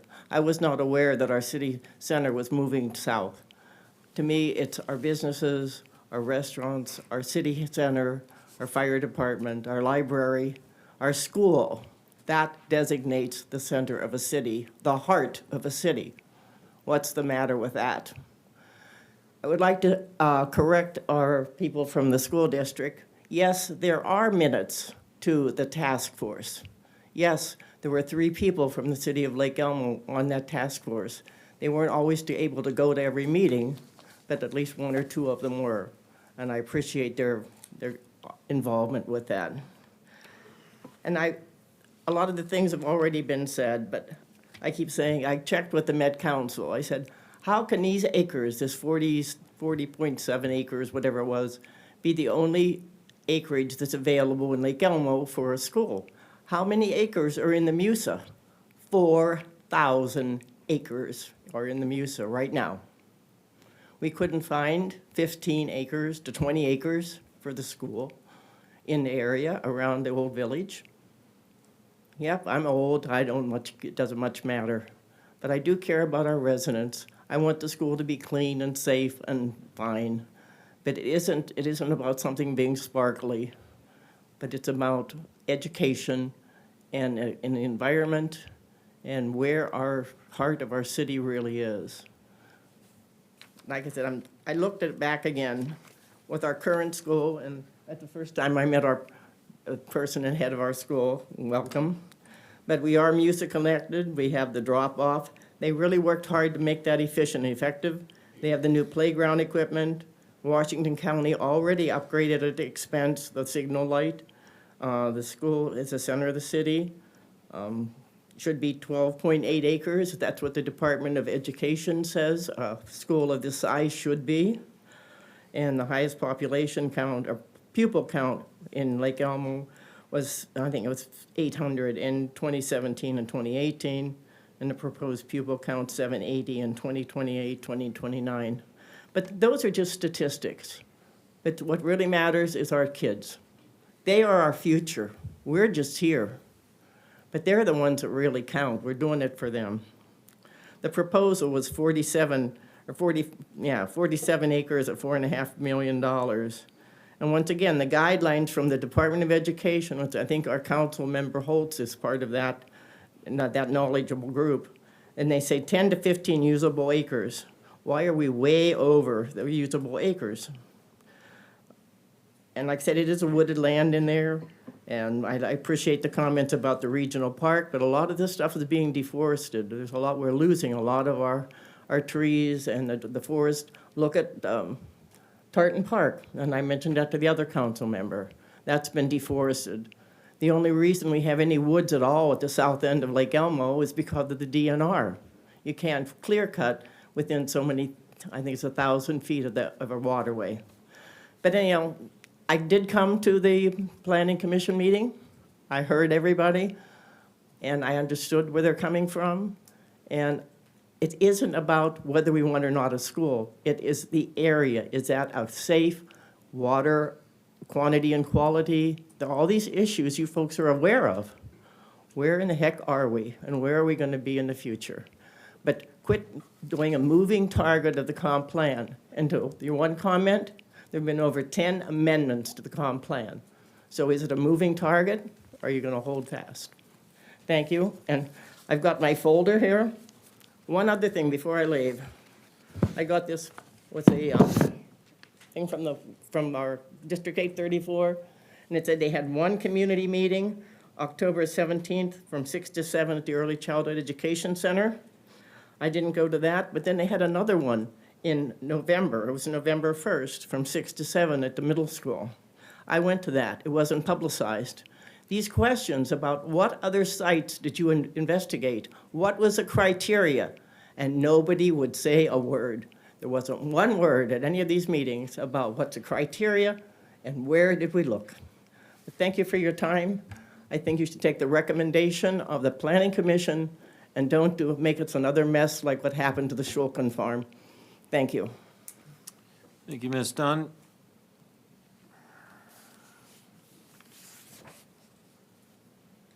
Ryan Knutson.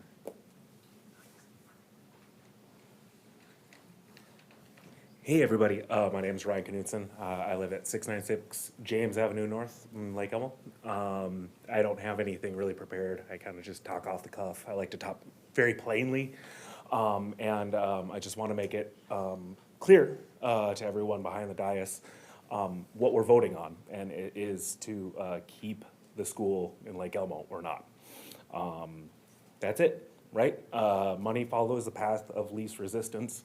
This school district does not just contain Lake Elmo, it contains other cities.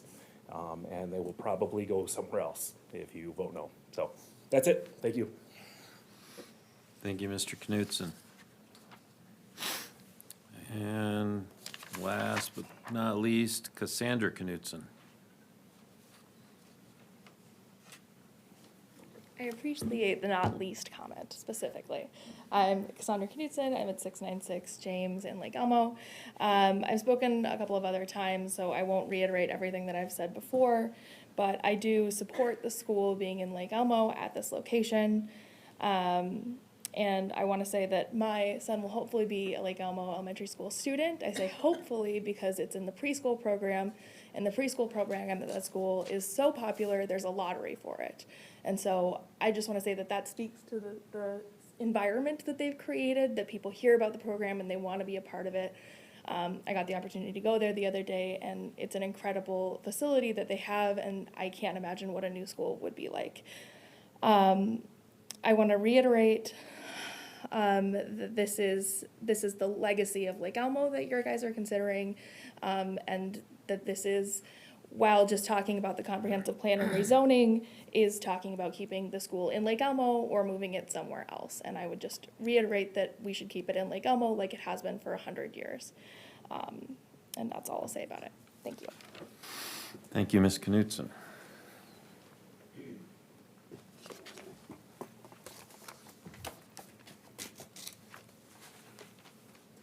Is that the last? That was the last public inquiry or comment. Move to adopt Resolution 2024-029, conditionally approving the comprehensive plan amendment request by ISD 834 Stillwater Area Public Schools to the city's future land use map for the subject property. Second. We have a motion, Councilmember Holtz, and a second by Councilmember Hearn. The floor is open for discussion. So first things first, thank you all who came here for the fire report, and you chose to stay here for this other item. You are doing what often we don't see on a daily basis, and I appreciate that. You are here. This is your community, so thank you for showing up and providing feedback. We have had emails upon emails, feedback tonight. Obviously, there was feedback at our previous planning commission meeting as well. And the question before us is not the approval of a school at this time. If hypothetically this approves tonight, this is for zoning. The question is this site compatible for a school? And based upon the facts presented before us tonight and feedback from the community, to me, the answer is yes. Not because it is not without hurdles. It's because it is, yes, it is compatible, and the identified issues are usually the things that we see anyways during this CUP process. And while I'm sure I could speak for 32 minutes, I'll only speak for 28. From a location standpoint, because that's the first thing we're looking at, is this site compatible from a location standpoint? It meets the criteria we have in our city code. This is the type of roads that we want, and that's for public safety and for logistics of transportation. From a location standpoint, I do not believe that schools are best placed when you have the choice in your areas of commerce. And I can say this from experience in visiting every corner of the state and visiting schools. You do see that historically, and there's a reason for that. But as we start to look into the applicant, what they're asking for is for a school for up to 1,000 to 1,100 kids. Those are our residents, nearly all of them. So it's to serve our residents, and you usually want your schools to be placed either on the edge of development or within a planned residential development. That's not the case here. This is more so on that edge. And I find this to be the type of location that you would want a school. From a location standpoint, the feedback provided tonight from district staff and personnel about trying to build relationships with the county park, to me, aligns not only with our comp plan goals, where we mentioned time and time again about the value for our residents of having access to green space, but I also know full well those types of opportunities matter for our students, and this location provides that. So to me, it is very compatible with a school. In terms of the other area of feedback, there are valid questions raised about safety. And so traffic, that's a question that comes up during the next step, during the CUP. There will be a traffic study if this passes. And I don't want that to come off as not something we don't care about. We do. If you can't take those steps, you don't get approval for a building. So those steps would have to occur if this passes. But from a safety standpoint, from traffic, I just want to note, if the concern is kids being kids, right now the playground at the current site is 120 feet from a road that is busier than this current intersection. Right now we have from the sketch plans a hypothetical playground being 3 to 4 times that distance away. So this to me is a site that is more compatible for a school than the current site. The other aspect with safety, obviously the gun range is on everyone's mind. And I do feel confident that not only is it's legally not an issue based upon feedback from staff and legal, but in terms of the potential risk, that's on the school district. In local parentis, when our children go to the school, they are legally responsible for their safety. Obviously, there are kids, and we want them to be safe. But that's up to the applicant. That, to me, is not a city issue for us to be necessarily a reason for denial. It's going to come up in the CUP if this passes, as to what are the necessary mitigation strategies, are you complying with the law? It's not unusual for a school to be near a gun range, and there are many instances in Minnesota where a school is at a similar distance of a gun range as this. There are instances of gun ranges in schools.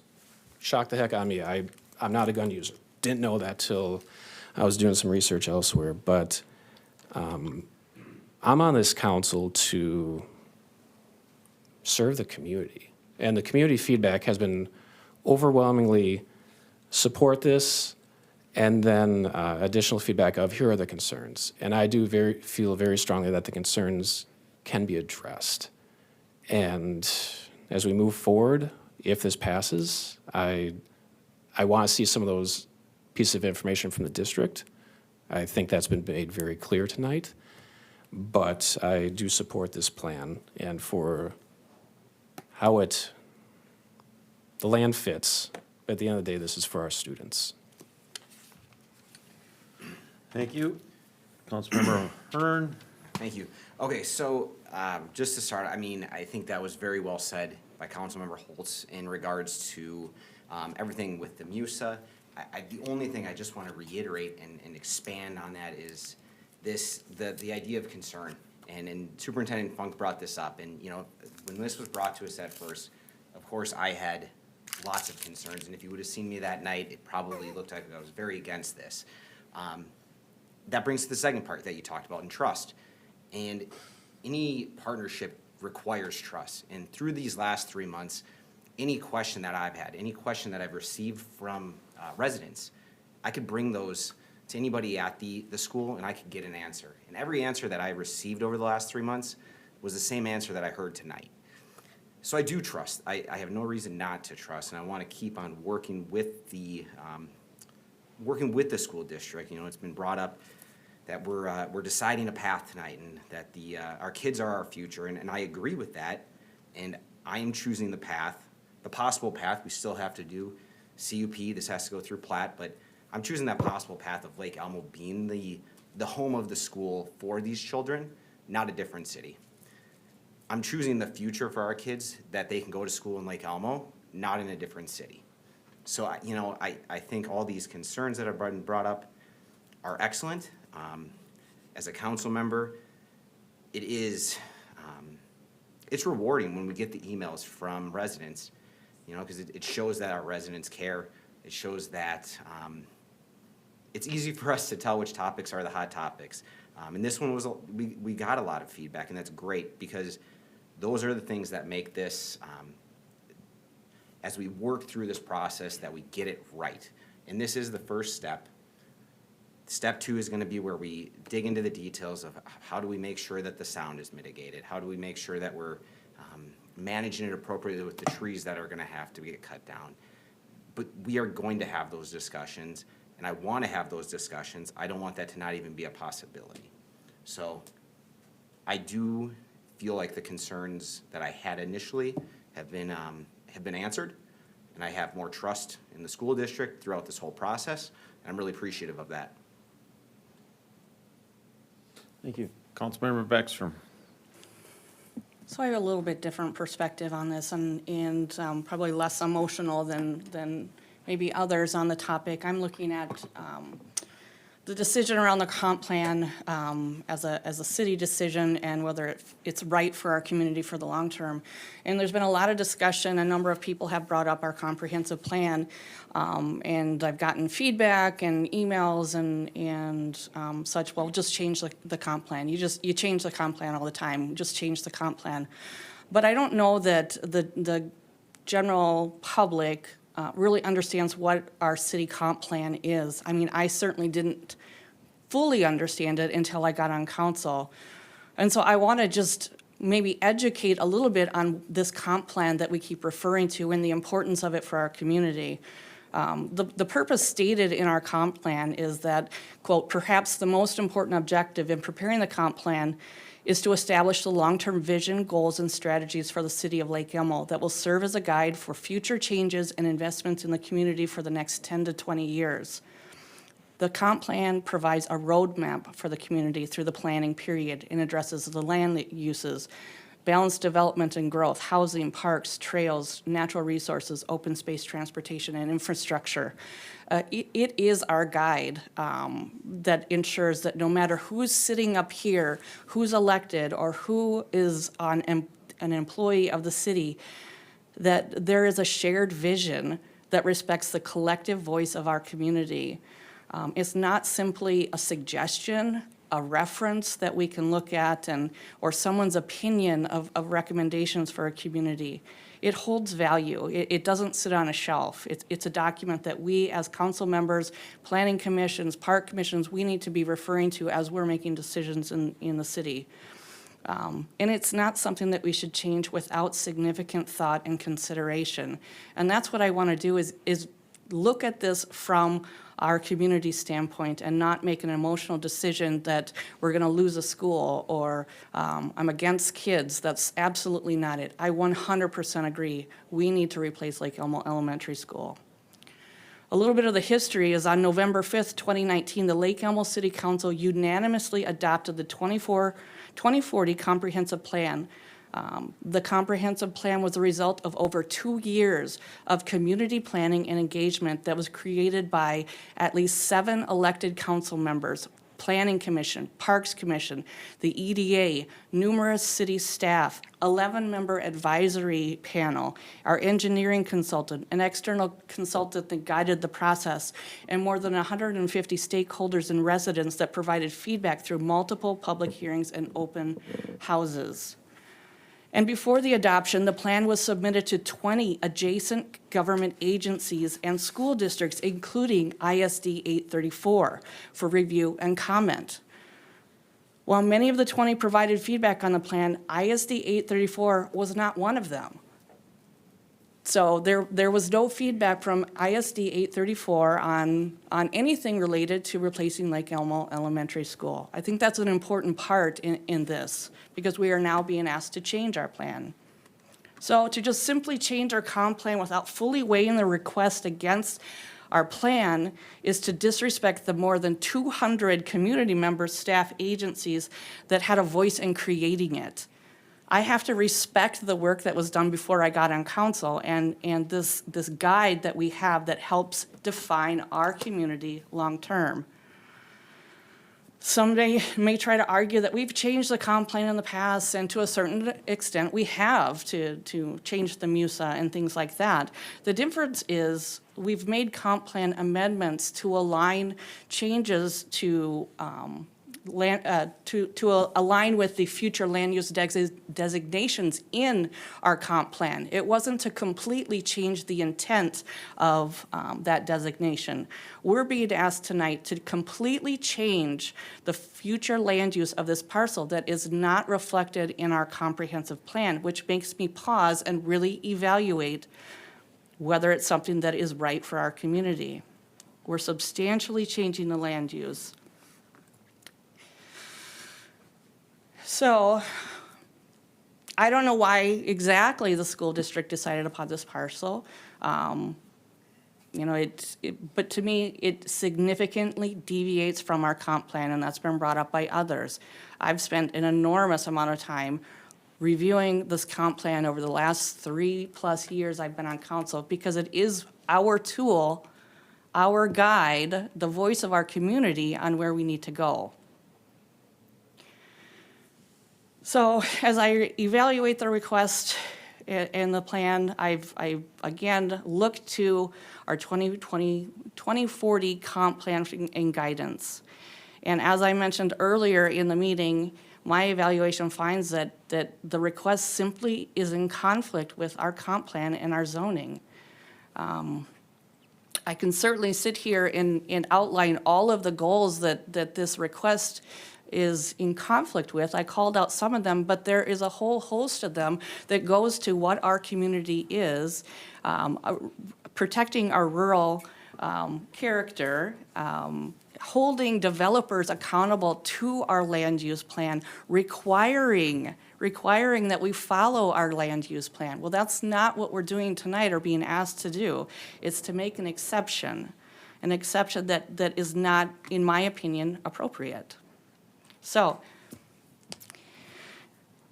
aside from our comp plan, in summary, the comp plan does not, this request does not align with our comp plan, and it's not something that I'm willing to change, again, because our comp plan was created by many more people that sit in this room that represent many more areas of our city, of our government agencies, and so I'm not comfortable making that change. I also strongly disagree with building any public facility directly bordering an active gun range, particularly an elementary school. I'm not anti-gun, I own a gun. So I support the gun range, that's not the issue. To me, it's a public safety issue. We've talked a lot about the noise mitigation, but what about the general safety of our kids that, as previous council member McGinn brought up numerous times, what if a kid wanders into the gun range? They are shooting and using the entire gun range property. Kids are curious. I haven't heard anything from the school district that says, this is what we're going to do to prevent that from happening.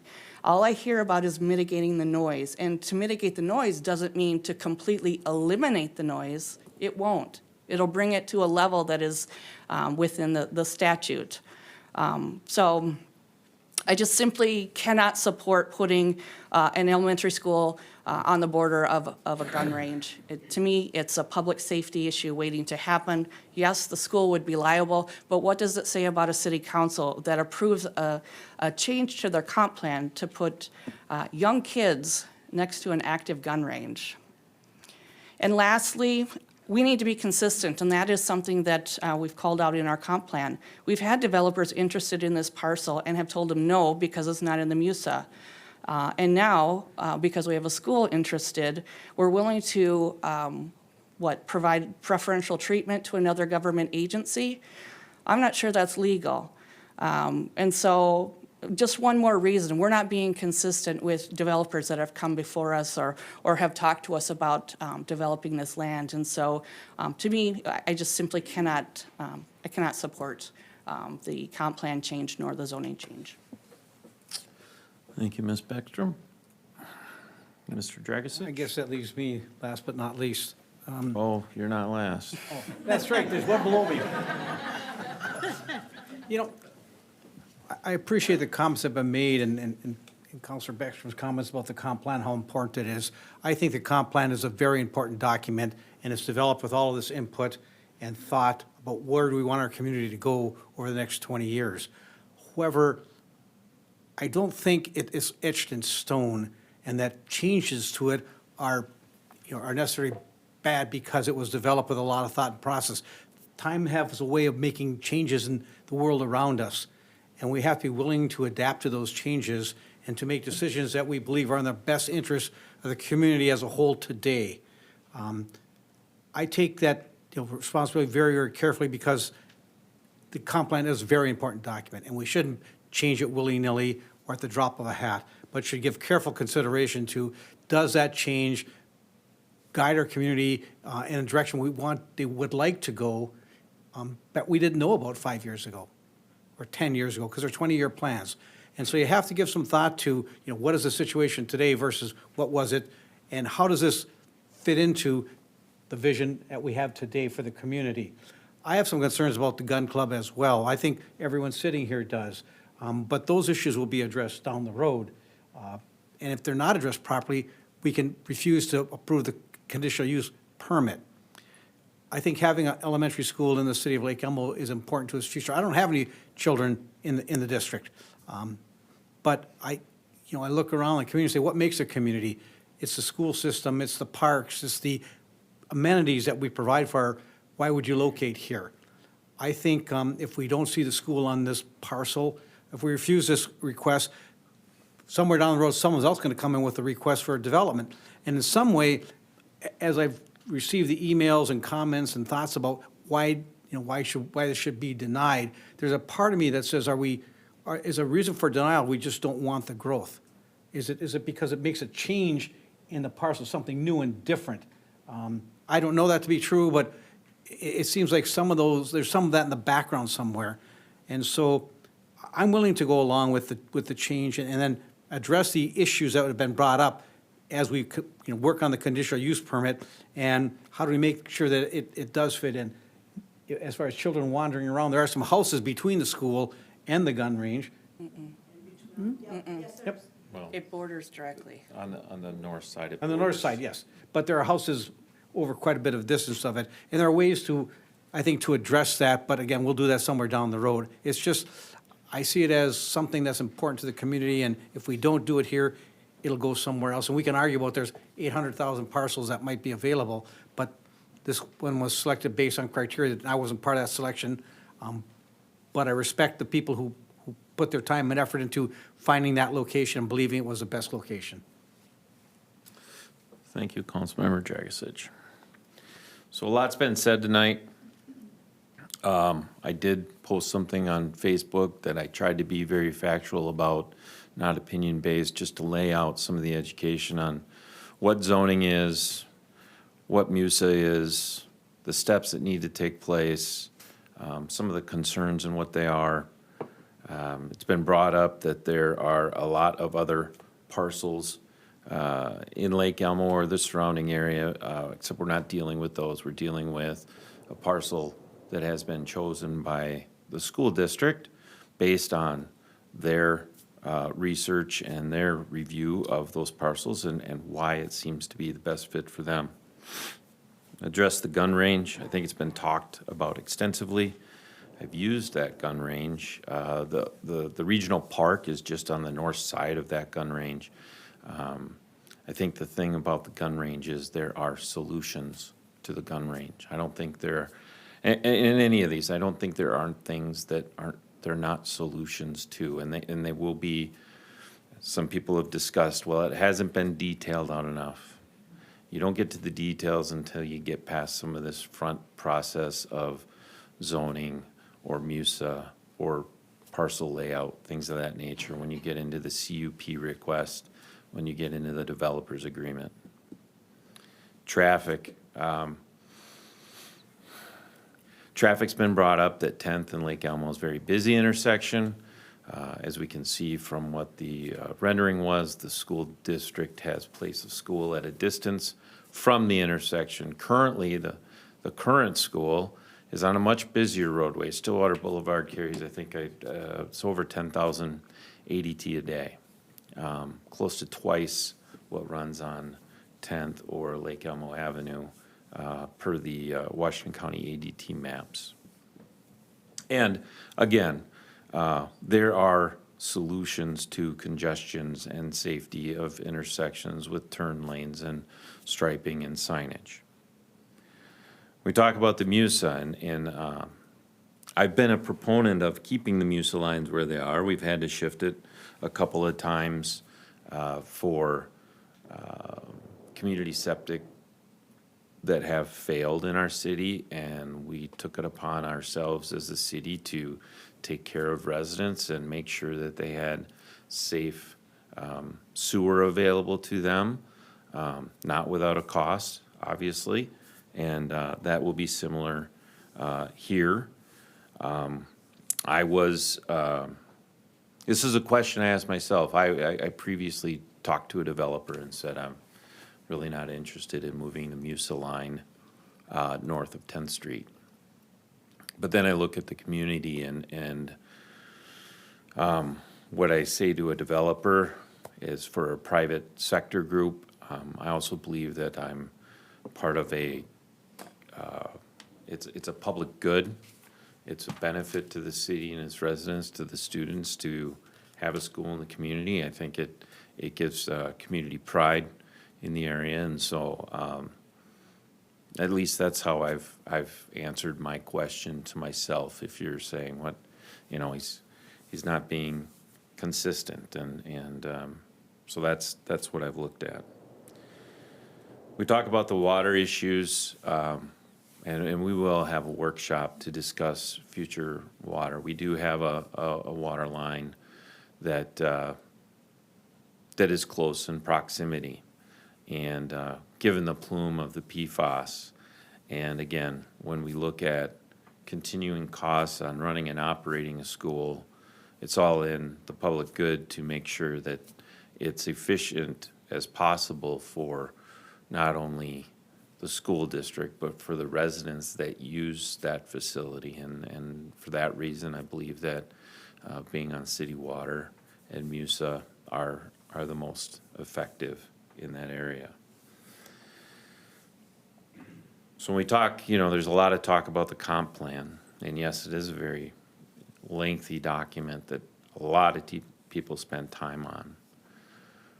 There are plans that I work on my business, in my business side of my life.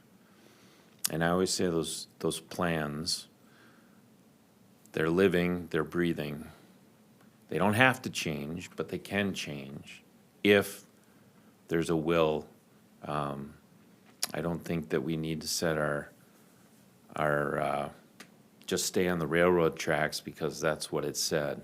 I think it's a guide, as it says. I mean, there are guides.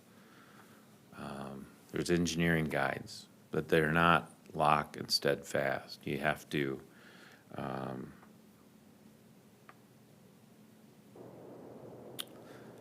put a lot of thought in thinking about the process. And I don't think this is something that is a knee-jerk. It's certainly been talked about at length. I've had great discussions with the school district. I really appreciate all the input that we've gotten for and against the school location from residents and people in the community that aren't necessarily Lake Elmo residents, but they have an opinion and they wanted it to be known about the location of the school. So the long short of it is that I think that this is for the public good is, you know, in looking at the sites and knowing some of the criteria, understanding, listening to the school district when they look at that. It's not that, as somebody said, the city center's moving south. It's that the population of the school children using that school are moving. One question we get is from local neighborhoods right around here in the city center saying, Lake Elmo Elementary is right there. Why are my kids going to Rutherford? It's because Rutherford doesn't have the capacity. You build a site that has the capacity, you're gonna have more Lake Elmo Elementary students in the elementary school, and I think that's a good thing. So for that reason, I'll be an affirmative on this, and I'm gonna keep my comments to this item only, because I'll keep them short so the next motions don't take up that much time. All right, so I'm gonna call the question on the motion to adopt resolution 2024-029, conditionally approving the comprehensive plan amendment request by ISD 834, Stillwater Area Public Schools to the city's future land use map for the subject property. All those in favor, please signify by saying aye. Aye. Aye. Those opposed, same sign. Nay. Please let the record show it's passed 4-1. Move to adopt Resolution 2024-031, conditionally approving the comprehensive plan amendment request by ISD 834 Stillwater Area Public Schools to revise the city's MUSA boundary for the subject property. Second. We have a motion and a second to adopt resolution 2024-031. Discussion. Councilmember Holtz. And my earlier question kind of addressed this. I agree with the mayor. The comp plan is a semi-rigid, semi-flexible. It's kind of in between. It is a guide, it is a plan. The MUSA is for planning purposes. because we're required to by statute to do certain things in the comp plan. But it's for purposes of being able to properly plan out sewer infrastructure. And from a planning standpoint, we have changed it for instances where it serves the public good. And I translate that to be a very similar issue here, and I fully support this. And because someone had asked me previously on the issue, and I just want to make it clear, I didn't mention it before.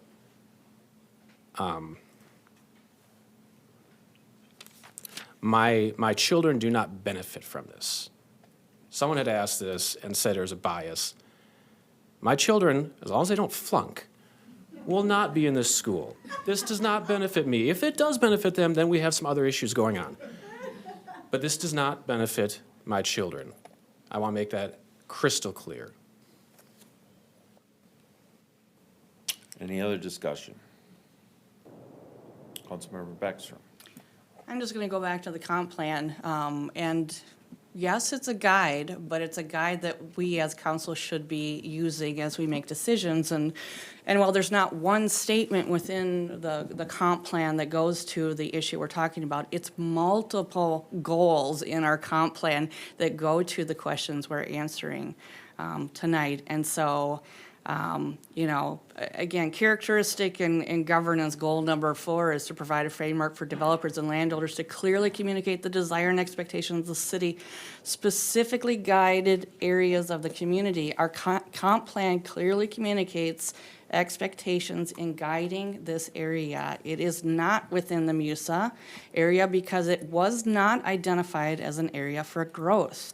The intent is to remain rural, which is consistent with the neighboring properties. And so by changing the MUSA, we again are not living to the goals set out by our comp plan and the many, many people that participated in that. And another area of our comp plan to consider is that we should be growing in a guided way with our infrastructure, and this is absolutely not supporting that. When we look at the timing for the MUSA in the neighboring parcels, I don't have the map in front of me, but it's my understanding, if I recall from looking at the map in the comp plan, the properties across the road from the school are planned for 2035 to 2040 to be in the MUSA. And we've just recently encouraged or provided feedback to a developer in the south area that it was unlikely we would necessarily support their development because of the MUSA timing was outside of, it was moving it up sooner than what the comp plan says. And so I feel like we're not being consistent in our application of our comp plan. So I won't be supporting this motion. Thank you, Councilmember Beckstrom.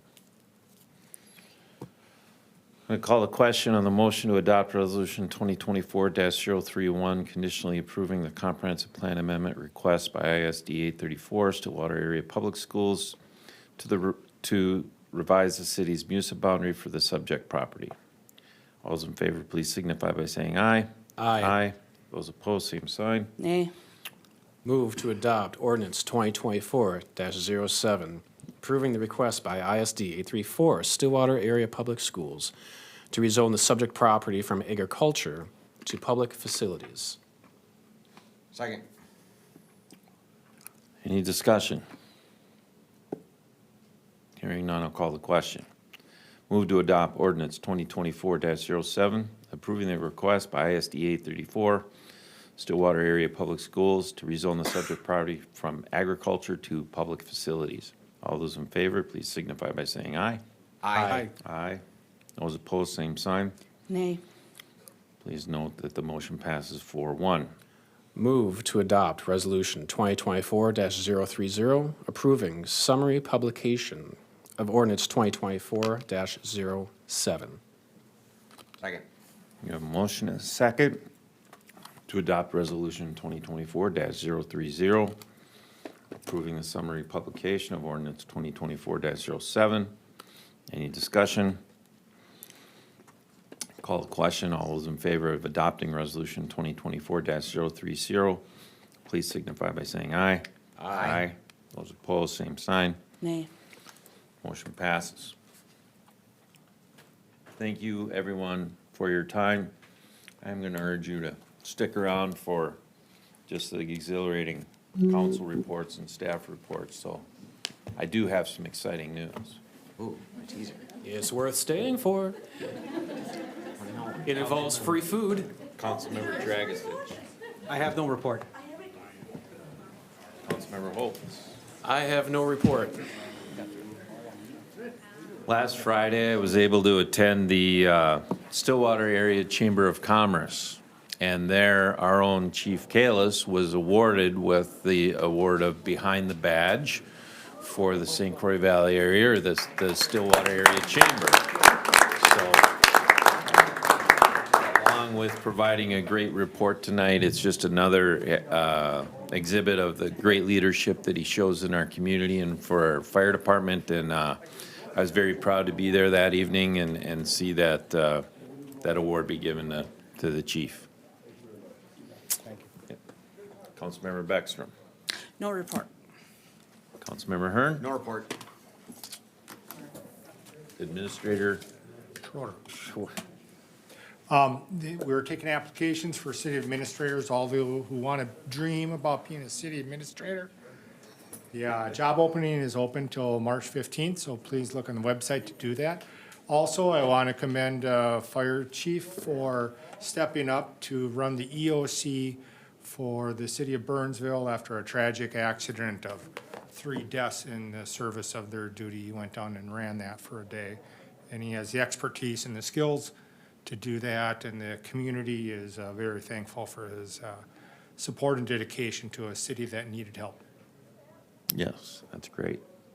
Julie? Just real quick, Mr. Mayor and council members, the election yesterday went very well. It was the presidential nominating primary. Both precincts were up and running very smoothly all day. There was some confusion over location, as was to be expected, but it was really nice to have both polling locations so close together. So we'll take what we learned yesterday and make some improvements for the primary this fall. Great, thank you. I just want to reiterate, along with the city administrator position, we also have a plan reviewer position open, as well as seasonal public works. So get your applications in. Thank you. Mr. Stolpa? Nothing to report.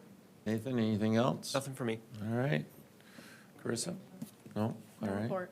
No report. Chief? I'll just say, like, some of the good things that we get to do, or all the good things we get to do, are really because of a strong assistant chief like I have in Anthony, and 30 other firefighters that really work hard every day to make all of this happen. And I'm lucky to be their leader and in charge of them, but it's really their efforts that do all the work that we get to do. So I've got a great team behind me. Great. Thank you.